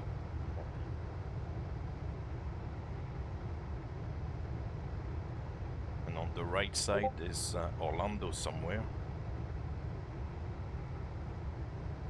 Orlando is difficult to pick up here. Really. Yeah. And NavBlue is owned by Boeing. Yeah. Lido, there are Lido charts. It's kind of run by Lufthansa, I believe. So. Oh yeah, you've got the. I mean, it's like default scenery, but the kind of big hangars for the space, not the space station, the landing facility for the space shuttle.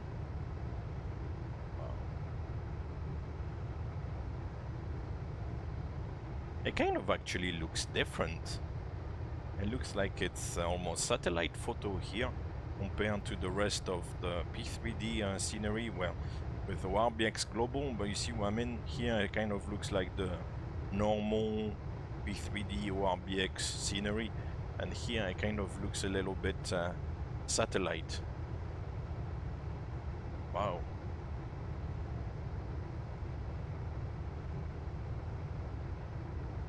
That's an interesting place to go and visit.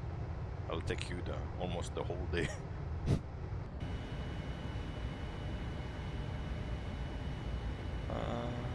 Oh, I still need to work out the VRF. Jeez, I'm a little bit lax with the flying today. It's okay. Not the end of the world. It's only a simulator after all.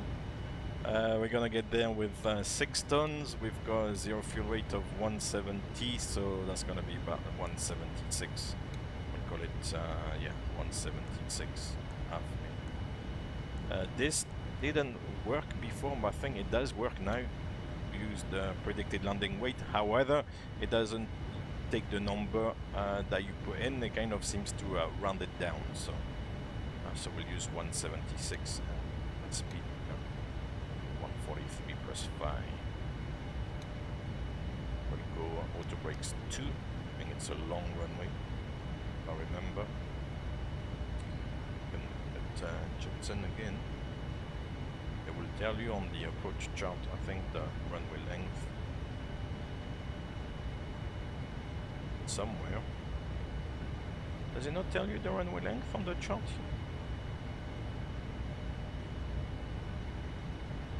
No, doesn't seem to.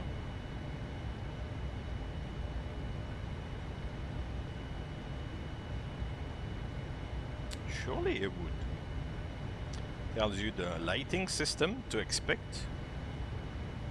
It doesn't tell you the runway length. The runway length, you have to look at the airport chart.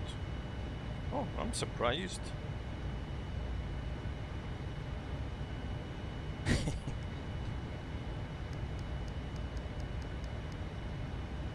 Right, so we'll check the beacon. Check the notes. No notes, and let's do the descent checklist. So recon is checked, notes are checked, auto brake is 2, landing data VRF is 143 and minimum's 210. The stewardess said approach briefing completed. Descent checklist both pilots. complete. Can you fly this plane And and land Super it? Duck, thank you very much. GG. Surely you can't be serious. Thank I you very am much serious. for the And don't call me Shirley. Ralba, oh jeez, I was going to say in German, but schon Abend? No. Oh, I forget. I'm kind of lost there a little bit.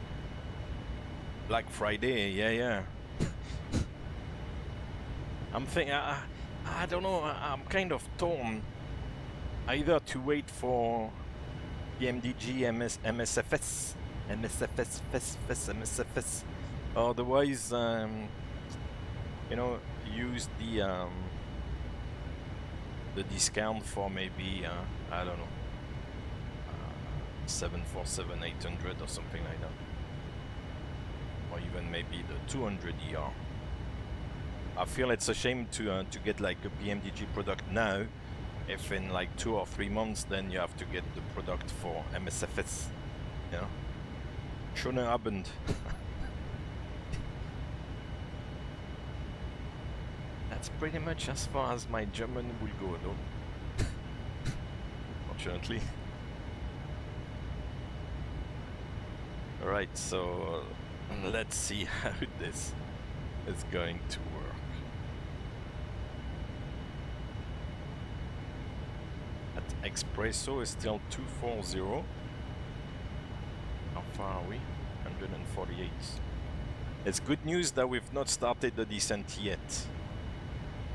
There's 148 miles to go, it's still a little bit far, but the top of descent is not very far now, so...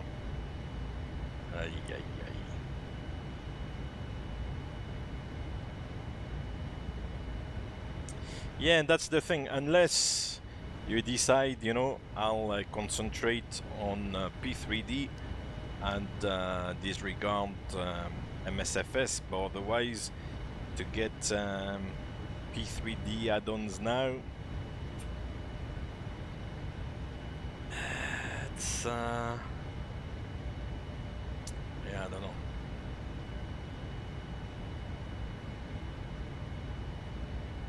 Yeah, it could be terrible, yeah. I saw they are selling the DC6 for Xbox. So, DC6 on Xbox, I don't know. I really don't know. You have to make decisions, you know. It's...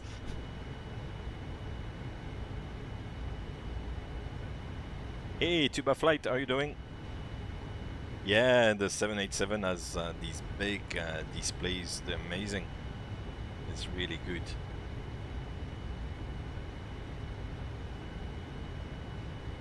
As I was explaining early on, they because they managed to get rid of some of the placards, you know, for the registration of the aircraft or for the cell call. They managed to, you know, get more space on the actual displays. It's really good. But I do believe, as I explained at the beginning, that the display configuration as is at the moment is pretty much how the displays would be used in the aircraft, with the primary flight display here, the big navigation display there, and then on the first officer side, if the first officer is pilot monitoring, You know, we're talking about the different functions the other day. You would have engine parameters compressed with the navigation display there, and then the PFD. I think you can change, you can transfer this bit here with the ICAS transfer button. Actually, the button is on both sides here. Press this one, you'll send the engines here. Compress the navigation display, and then you have a big navigation display on this side, and then vice versa.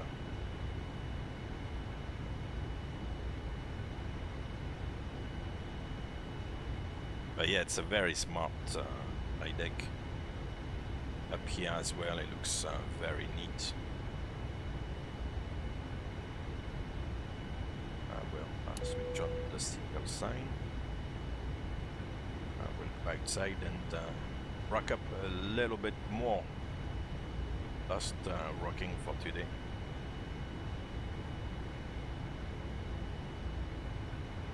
Let's do it.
Let's look what it's doing. Ah, cool.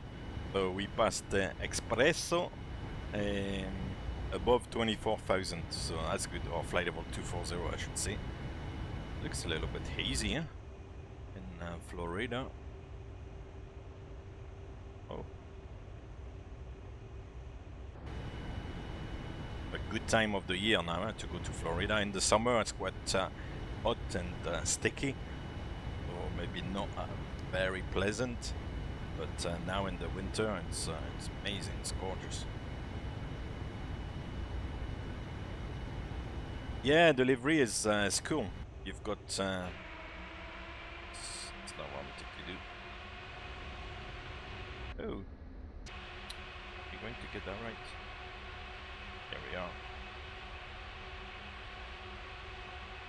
They put see the flag at 100 year for the league. I think that was 2 years ago. The old logos for the actual league.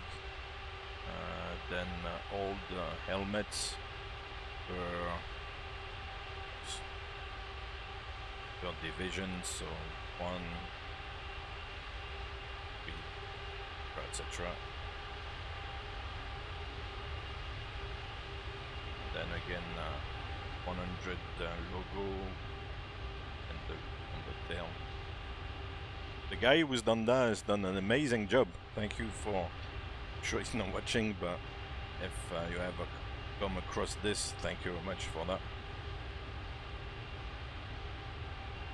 Above all, to do these as well, to manage to stick these on the livery. I think there's a paint shop program or whatever to work out the liveries, but it would have been very difficult to hold these in, I think. So yeah, amazing. So today we're flying Carolina. They are, where are they? this one thing against this one.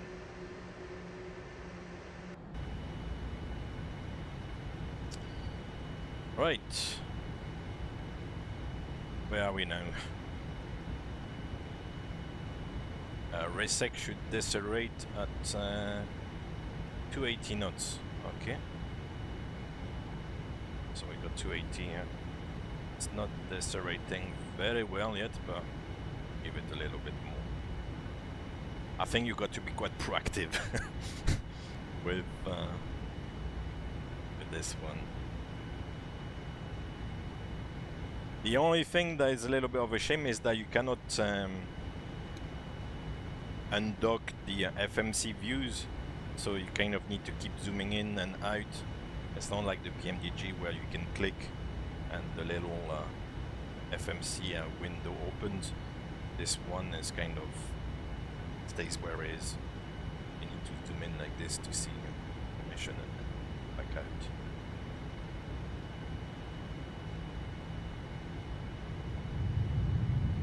Right, so it's not really achieved 280 knots. Need to help it a little bit with the speed. No, I don't think the aircraft livery is a real aircraft. I think it's just like fictional. Somebody fancied painting the aircraft this way. It's nice. It's really nice.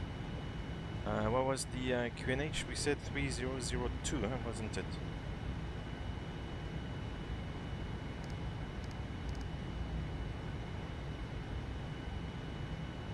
99, maybe not. 002.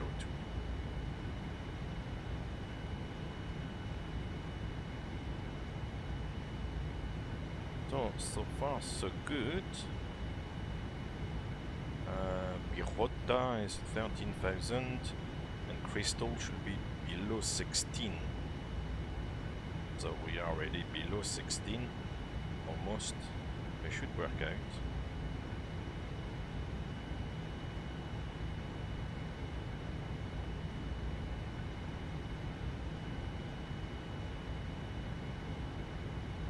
Oh yeah, no, I was going to say regard.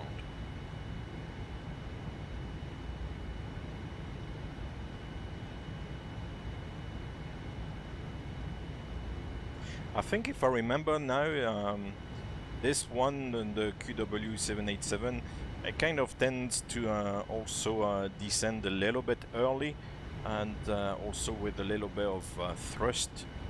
Because the aircraft here shouldn't really descend with speed unshaded here as one of the modes. It should be really with idle, you know, and then hold. So the thrust should come back definitely to idle.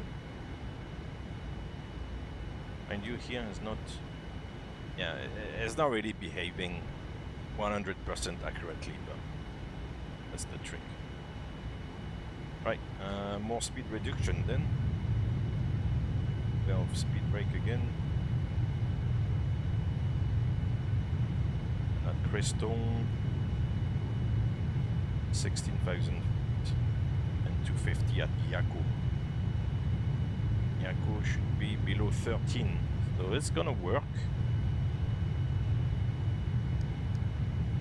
FMC message clear. Yeah, Yako below 13 is gonna work. Ooh, QW. Impressive.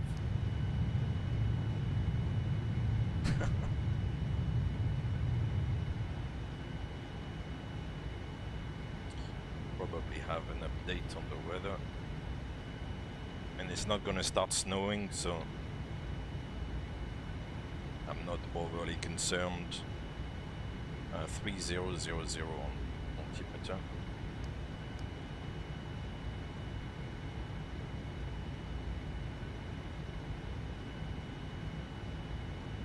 Cool, so far so good. Been a good flight. Yeah, flying along the coast.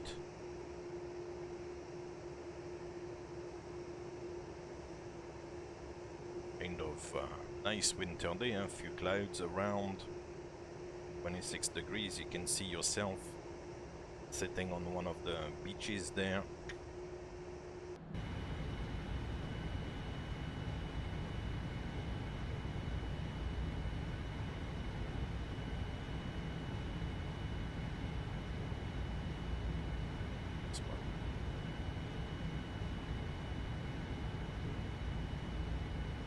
So I'll try to be back on Monday, I believe.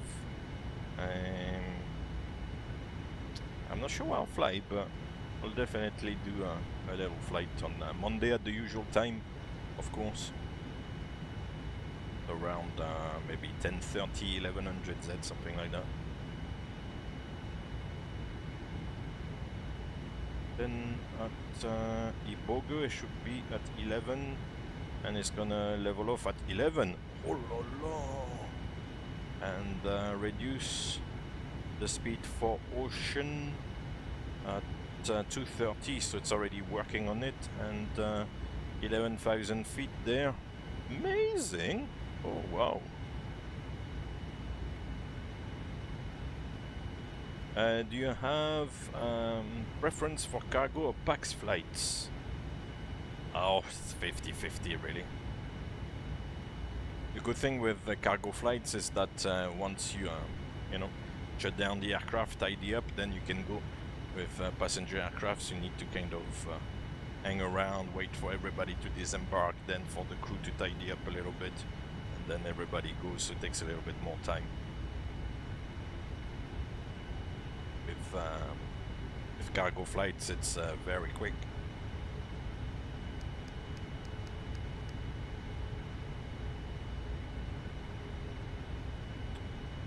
Did it descend? Oh yeah, we passed ocean, so it should descend.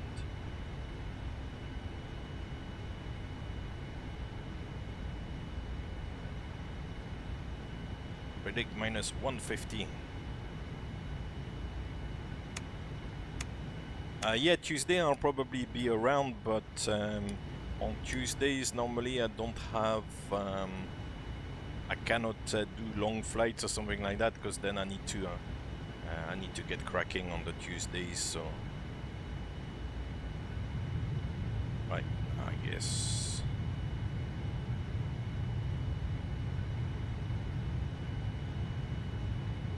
After a good day I'll go high level change. The VNAV actually here on this particular arrival did a decent enough job. If you keep a little bit an eye on it and help the aircraft with the speed brakes to stay on the speed limits, then it's good, doing a decent job. For the arrival, we've got already the ILS identified here, even. Good. The screens here, the displays, you can open by clicking the light sensor. This little white thing there is a light sensor to help with the display brightness in the aircraft. And if you click on the display, then on the little light sensor button thing there, then the display opens up like that, which is good.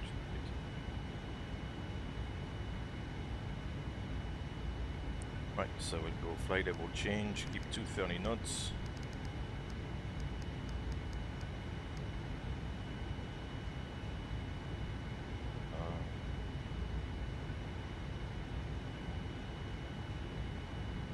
Let's try to do restricted descent maybe. Boats bar show. Delete this. Good. And expedite the descent. Dive! Oh yeah, I see what you mean. Is it the VSD, the vertical situation display or something like that? You mean the little representation of the distance, which would sit at the bottom of the navigation display, I think. I think it's an option, yeah. It's good when there's like mountains and you can actually see the mountains on the display and you see like how well you are descending and if you are descending towards the mountains or not, which is a good thing, I believe. So yeah, unrestricted descent. There's the American 896 maintain current heading. So, oh yeah, we'll go 185. Heading select. And descend to 3,000 feet, QNH 30 or not, QNH, the US more like altimeter, altimeter 3000, report checklist, altimeters are 3000, report checklist complete. Yeah, I've got the lights at 10,000 feet, the seatbelt sign, cabin is ready. Miami traffic. 46 Charlie Echo is the Dash 8 Q400, taking 120 runway, taking 12, departure on the Bongas 1 departure, 46 Charlie Echo. Miami traffic, American 896 heavy, positioning for ILS 26 left. Roger that, thank you. Miami traffic, Delta 361 crossing 27. At Quebec, Miami. Right, so we'll take a intersection heading for flaps 1.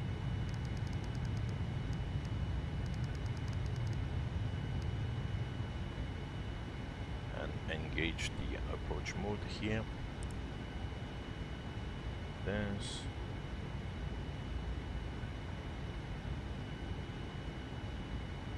The flaps 5. Miami traffic, hello, again, Delta 36. Hello. Departing runway 30, or... Ah, don't climb, what is it climbing for? The side you're on. Check this out, it's climbing again. Miami traffic. Don't climb, my friend, why are you climbing? You should never climb. Right, I should establish... Oh wow, Miami, downtown Miami there. Oh, amazing.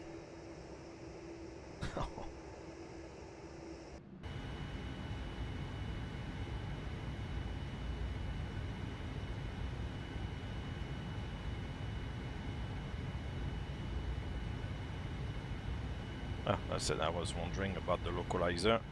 That's it, Localizer Capture. We go flaps 15.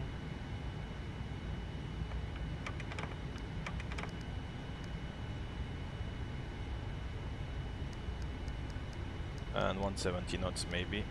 And glide slope capture, we can set the missed approach 4,000 feet. 26 left, 26 right, and 27. It's looking good.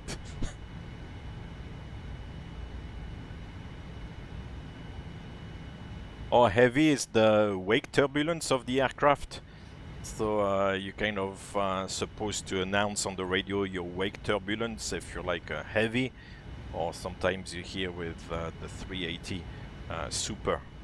So it's the wake turbulence category.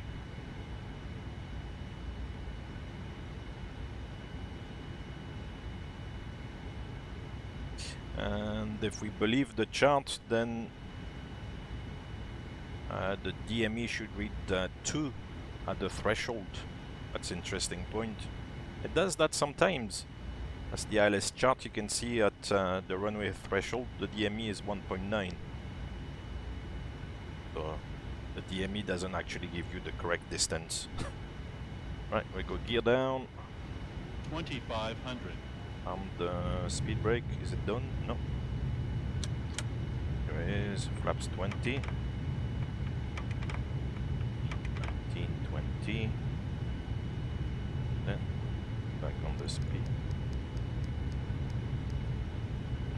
Miami traffic, Delta 361 is on the Kilo Lima Alpha Delta Alpha 1 departure, just departed 2,500 flight level 390. Flaps 30.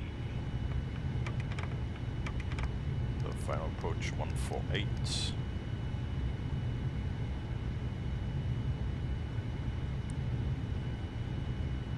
landing checklist complete. Right, here we are. The speed is not coming back too quickly, but should be alright. Traffic. Traffic, yeah. Miami traffic, American 896, shot final, 26 left. Let's disconnect this burned. Whoop, whoop. Play director. And since it's fly-by-wire, then we'll keep the auto throttle engaged. Because flying without the auto throttle is dangerous.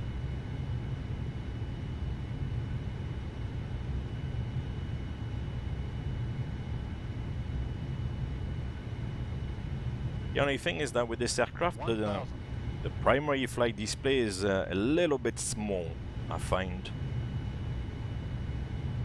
The rest of the displays are big enough, but I find the PFD there, the artificial horizon, basically, a little bit on the small side.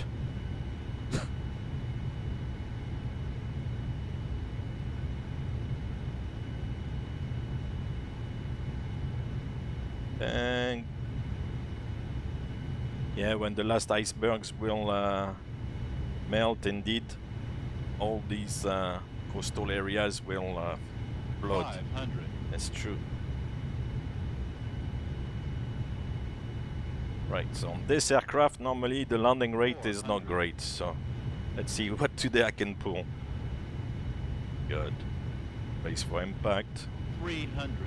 Gonna be so. Approaching minimums. Normally, it's not a good landing on the 7-8. 200.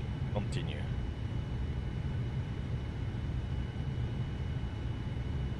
$100. 50. 40. 30. 20. 10. Miami traffic, Delta it's 361. On float. 250 knots through 10,000 feet. Oof.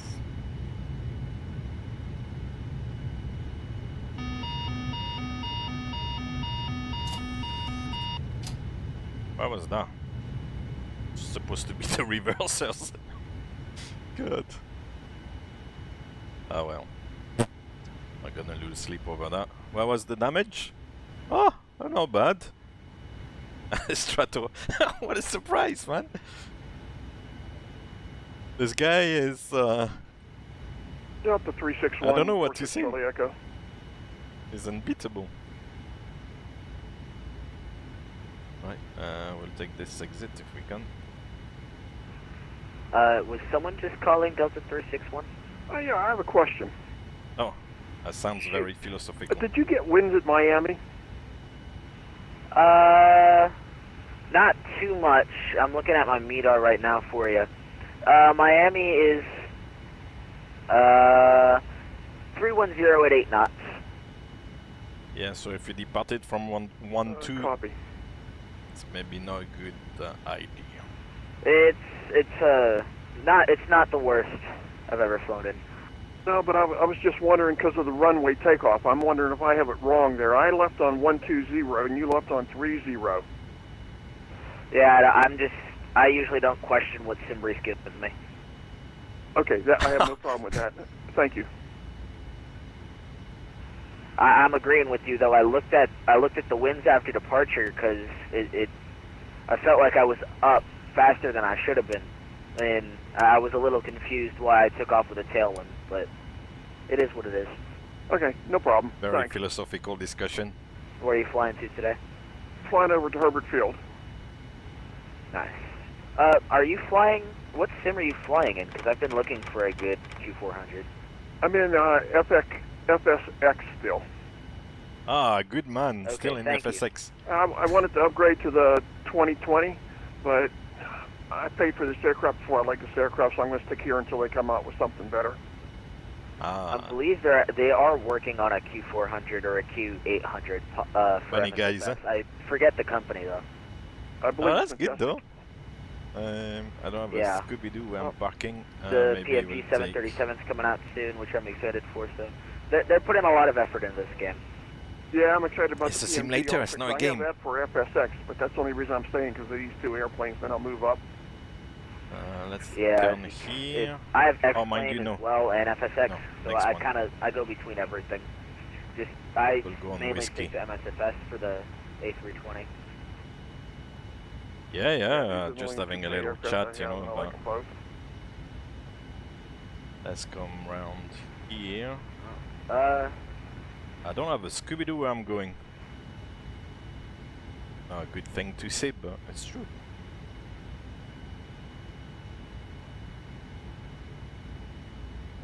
Welcome to Miami. Check this. 6 months, unbelievable. Unbelievable. This. Right, let's stop the aircraft. Did the parking brake. That film never been released actually, the Top Gun 2. We were talking about it like a few weeks ago, and they had to redo the whole thing. KMIA, where is it? And I've not heard anything since then. Fox 17. Okay, cool. So Fox 17 is... Oh, yeah. Let's continue here on whiskey. Thank you very much, Rabba, for the bits, and Zap CTR guy as well. Thank you, thank you.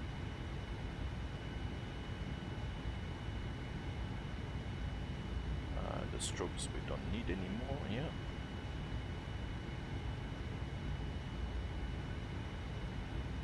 So we'll continue here on whiskey, and then take what's supposed to be Papa, I think. And then into the cul-de-sac. Cul-de-sac.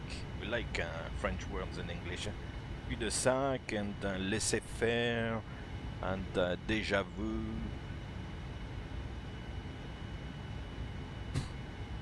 Just a little bit of French in the English.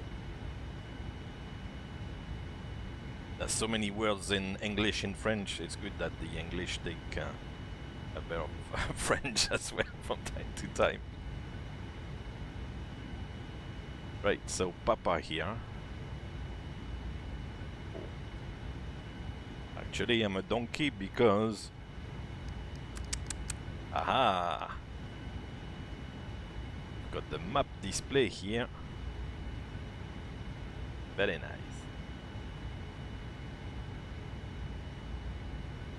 Yeah, Papa. And then 15, I think, is this one. Anyway, I'll look at the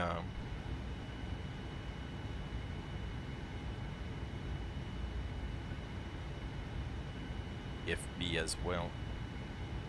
And we'll start the APU. APU. Ooh la la, I was about to forget the APU.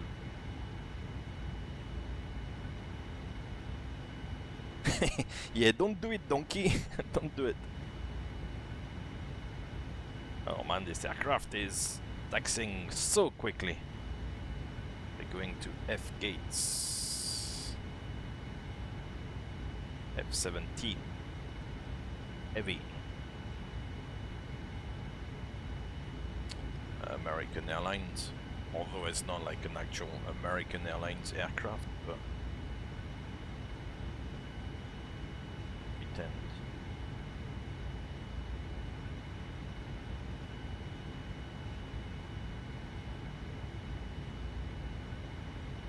We said we're going to Fox 17. I'm so distracted.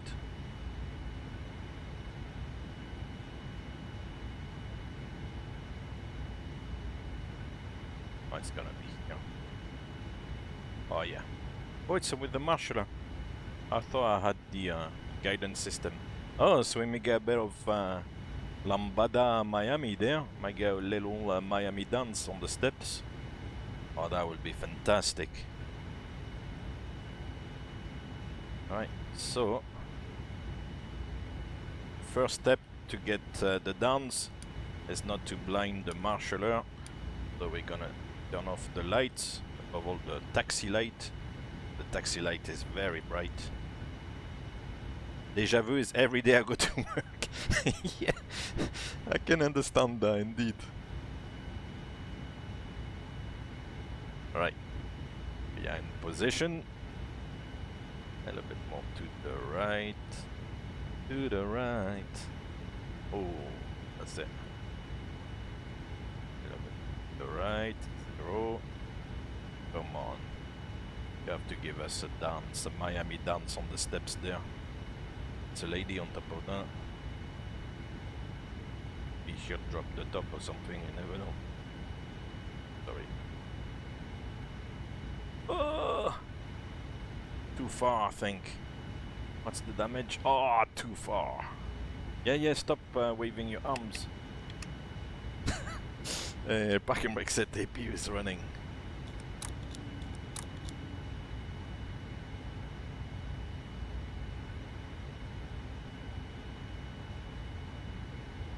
A little bow.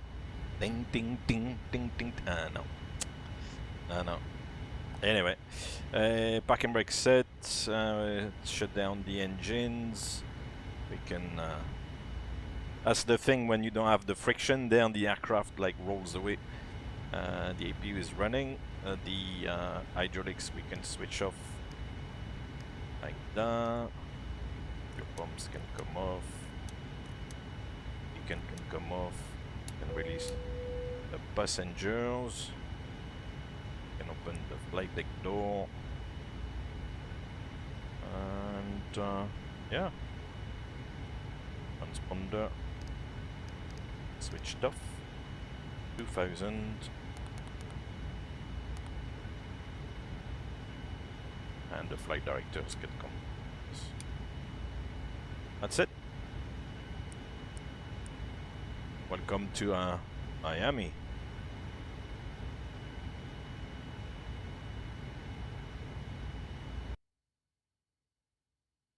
Well, it's not too bad. At least we are in position somewhere. God. The joys, huh?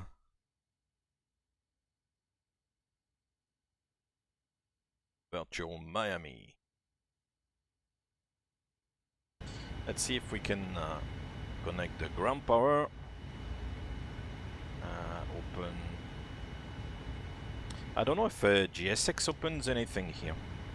Request deboarding. Just take like a random number of passengers. 25 will do the trick. Gonna try to dock the jetway at the front. Okay. Let's have a look. These guys are getting into position. The jetway is moving. But they're not gonna open the doors, huh? I think with the PMDG it's actually FS to crew that opens the doors.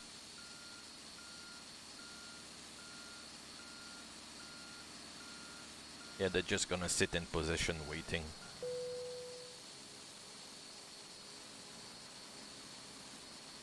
Yep. Right, so we'll open the L1, open the forward cargo and aft cargo. That's it, you can hear the noise. And the ground power comes on, and we can shut down the APU.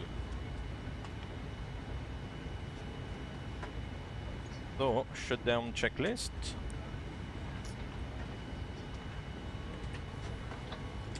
Parking brake is not set. The weather radar needs to switch off. Oh, I burned turn with the weather radar. Sorry, my friend. Parking brake is set. Yeah, cool. That's the shutdown checklist. What a beautiful aircraft. It's a shame it's maybe not as advanced as some of those other add-ons, because it does look very good. I really like the way it looks. I like the philosophy of the aircraft and everything, so it's a shame it's not a little bit more advanced, and it still has like a few bugs here and there, because otherwise the aircraft is a pleasure to fly. It's a nice flight deck, similar systems to a 777, so it's Not too difficult for my old brain to follow along, so good. Miami, the vibrant city actually, Miami, very nice. Right, so what's the program next week? Next week could be maybe somewhere a little bit colder. I know next week is San Francisco to Seattle, so it's a short one. And then after that, Chicago to Green Bay. Oh, Green Bay might be very cold. We might get the snow and all that stuff in Green Bay. God. Green Bay, Wisconsin for the cheeseheads. We'll give Strato his points. Landing rate. Amazing. He comes in. Landing rate. There you go. Done. This guy is unbeatable.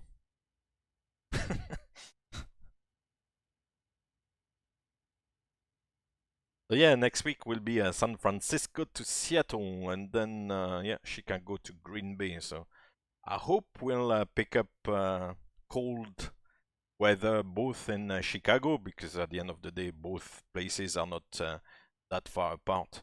It's a short flight as well. Probably do it on the 737, and hopefully, yeah, in Chicago and in Green Bay get either very cold or snow or something nasty like that. That'll be nice.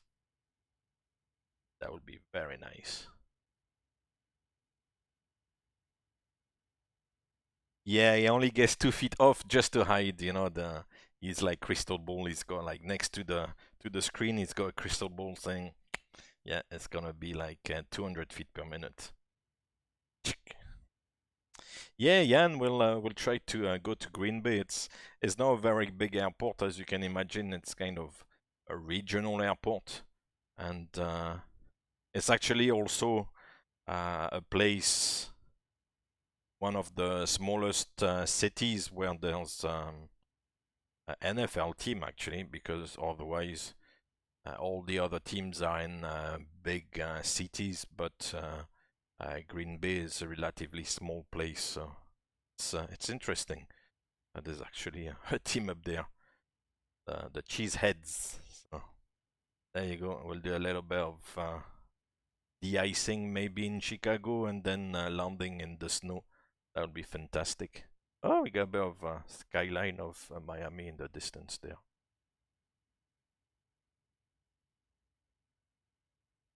That's it. It's disembarking all the cargo, all the equipment, all the helmets, all the shoulder pads, all the shoes and stuff. Oh, you went to Green Bay. Oh, wow. What was it like? Yeah, I know they are very keen on the team. I know they are very, very keen on the team in Green Bay. It's I think actually the team is run by the fans. You know, the team actually belongs to the fans, and obviously kind of managed and all that stuff. But it's really close to the support to the fan base. So Miami traffic, Amerijet, 743 only 27. We'll disconnect that. Enough of the Miami traffic and all that stuff. Volanta has registered, yeah. 25th person to arrive there today. So that's good. Validate this. Statistics. Okay. Not bad. The right turn, landing here. And the taxiing is actually, yeah, that's correct. Here, down there, and to the gate. Beautiful. That's working out. The layout doesn't seem too much out of shape, and some of those sceneries I use those modified AFCAD the ground layout is maybe not always, you know, there, but this one, obviously, as you see, it's not like a fancy scenery, but the ground layout seems to be relatively correct, so that's good.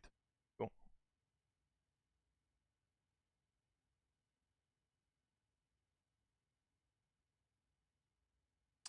Oh, you're a Bears fan. Oh, cool. I saw they yesterday they beat the Lions on on a field goal just at the end, but it was quite tight, pretty much all the way. So, but they've got a good guy with Justin Fields, so I should help them in the future a little bit. You can say you're a Bears fan. It's allowed, you know. They're not doing too bad generally. I think I kind of let it escape a couple of times that I'm a Giants fan, and Giants is not really very good so at the moment and for the last few years. So the last few years have been particularly painful. So yeah, that's the way it goes. But I mean, I like other teams as well, and I like the overall thing. So it doesn't bother me if, like, you know, the team I follow is losing or something, because I just like to watch it anyway and stuff. So yeah.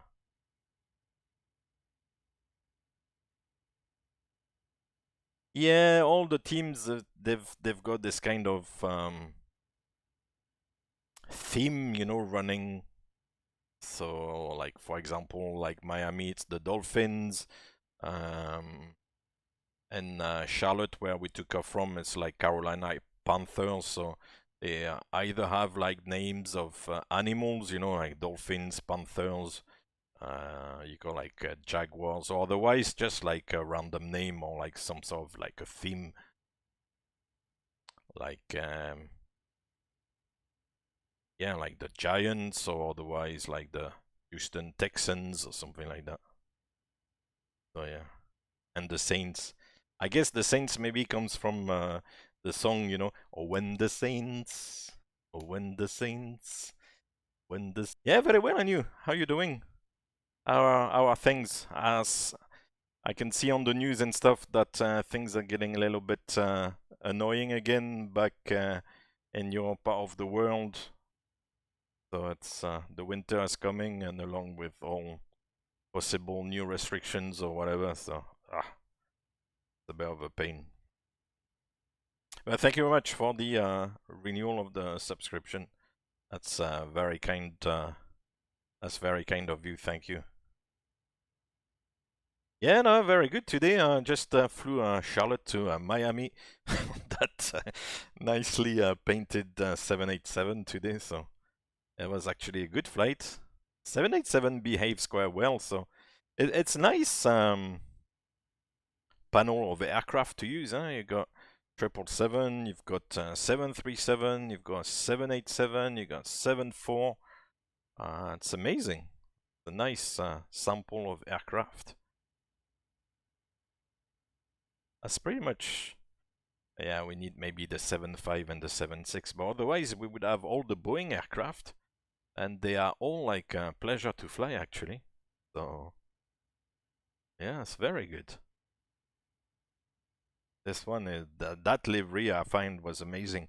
Last time I actually flew the 787 on stream. I think that's where somebody said, "Oh, there's a livery available on VATSIM with NFL theme and everything." So, and I thought about it recently when I thought maybe I'll do this one on the 787, and then I remembered, oh, there's that livery. So, yeah, the livery is if you Google, you'll find it. It's not difficult to find. So if you Google like 787 NFL livery, then maybe one of my videos will come out on the search, because there's not a lot of flight simulation associated with NFL, and then this one will definitely come out, the link. So. Yeah, the situation is not good where you are. Yeah, I don't know what's going on, and I heard some colleagues are asked to quarantine because they went to South Africa and all that stuff. We are swimming in, you know, in deep waters indeed. Anyway, we'll see. But yeah, but no, that was a good flight. Thank you very much. Enjoyed that one. Now we're on 25 minutes or something. Beautiful flight. We'll try, as I said, next week to Seattle to San Francisco, or San Francisco to Seattle, actually the other way around, which should be a short flight as well. Maybe I'll do it 737 again, maybe. Mind you. Yeah, and the 737 maybe for short flight is maybe a little bit better because it's slower. Because today we kind of cruised at decimal 8.5, so cruising at decimal 8.5 kind of shortens the flight time a little bit. If you fly at decimal 7.8, it's a little bit slower. Oh yeah, it's good for the business, but not good for the people. Yeah, of course. Yeah. We'll see. I mean, there's nothing us like little people, you know, can do about it. You have to just have to go along with the flow, I guess.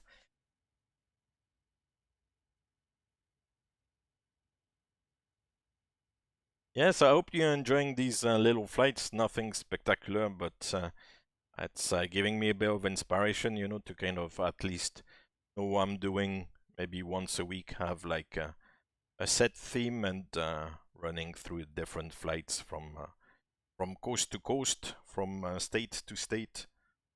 Today was Charlotte and Miami, which I think I've done before on stream anyway. There was not something new, but I think I'll manage to cover pretty much all the airports. So that's about 30 airports, because there's like 32 teams, I believe. But there are 2 teams in LA and 2 teams in New York, so we'll cover pretty much all the states. And then when comes the postseason and the playoffs and everything, then there'll be also more flights to be done. So that should be good. And then, of course, you can catch up with these on YouTube. God, those videos sometimes when I look at the numbers and stuff, it's painful. But hey, it's okay. Doesn't bother me. As I said before, I'm not like after big video productions or something. Anyway, that's gonna be me for today. Once again, thank you very much for joining me. I'll see you probably on Monday. I think I already put it down on the schedule, so but just like always, something could creep up, so I'll confirm all that stuff before. And yeah, until Monday, enjoy the rest of your weekend. I'm gonna be working a little bit, so I know some people have to. I can't complain really. So yeah, so I'll see you on Monday because I'll be working at the weekend actually. So some people got to do it. And yeah, thank you very much again for joining me this evening. I hope you enjoyed the flight in this beautiful livery and beautiful aircraft. And I'll see you on the next one. Keep the Discord open for the notification. Until then, take care, and I'll see you soon. Thank you again.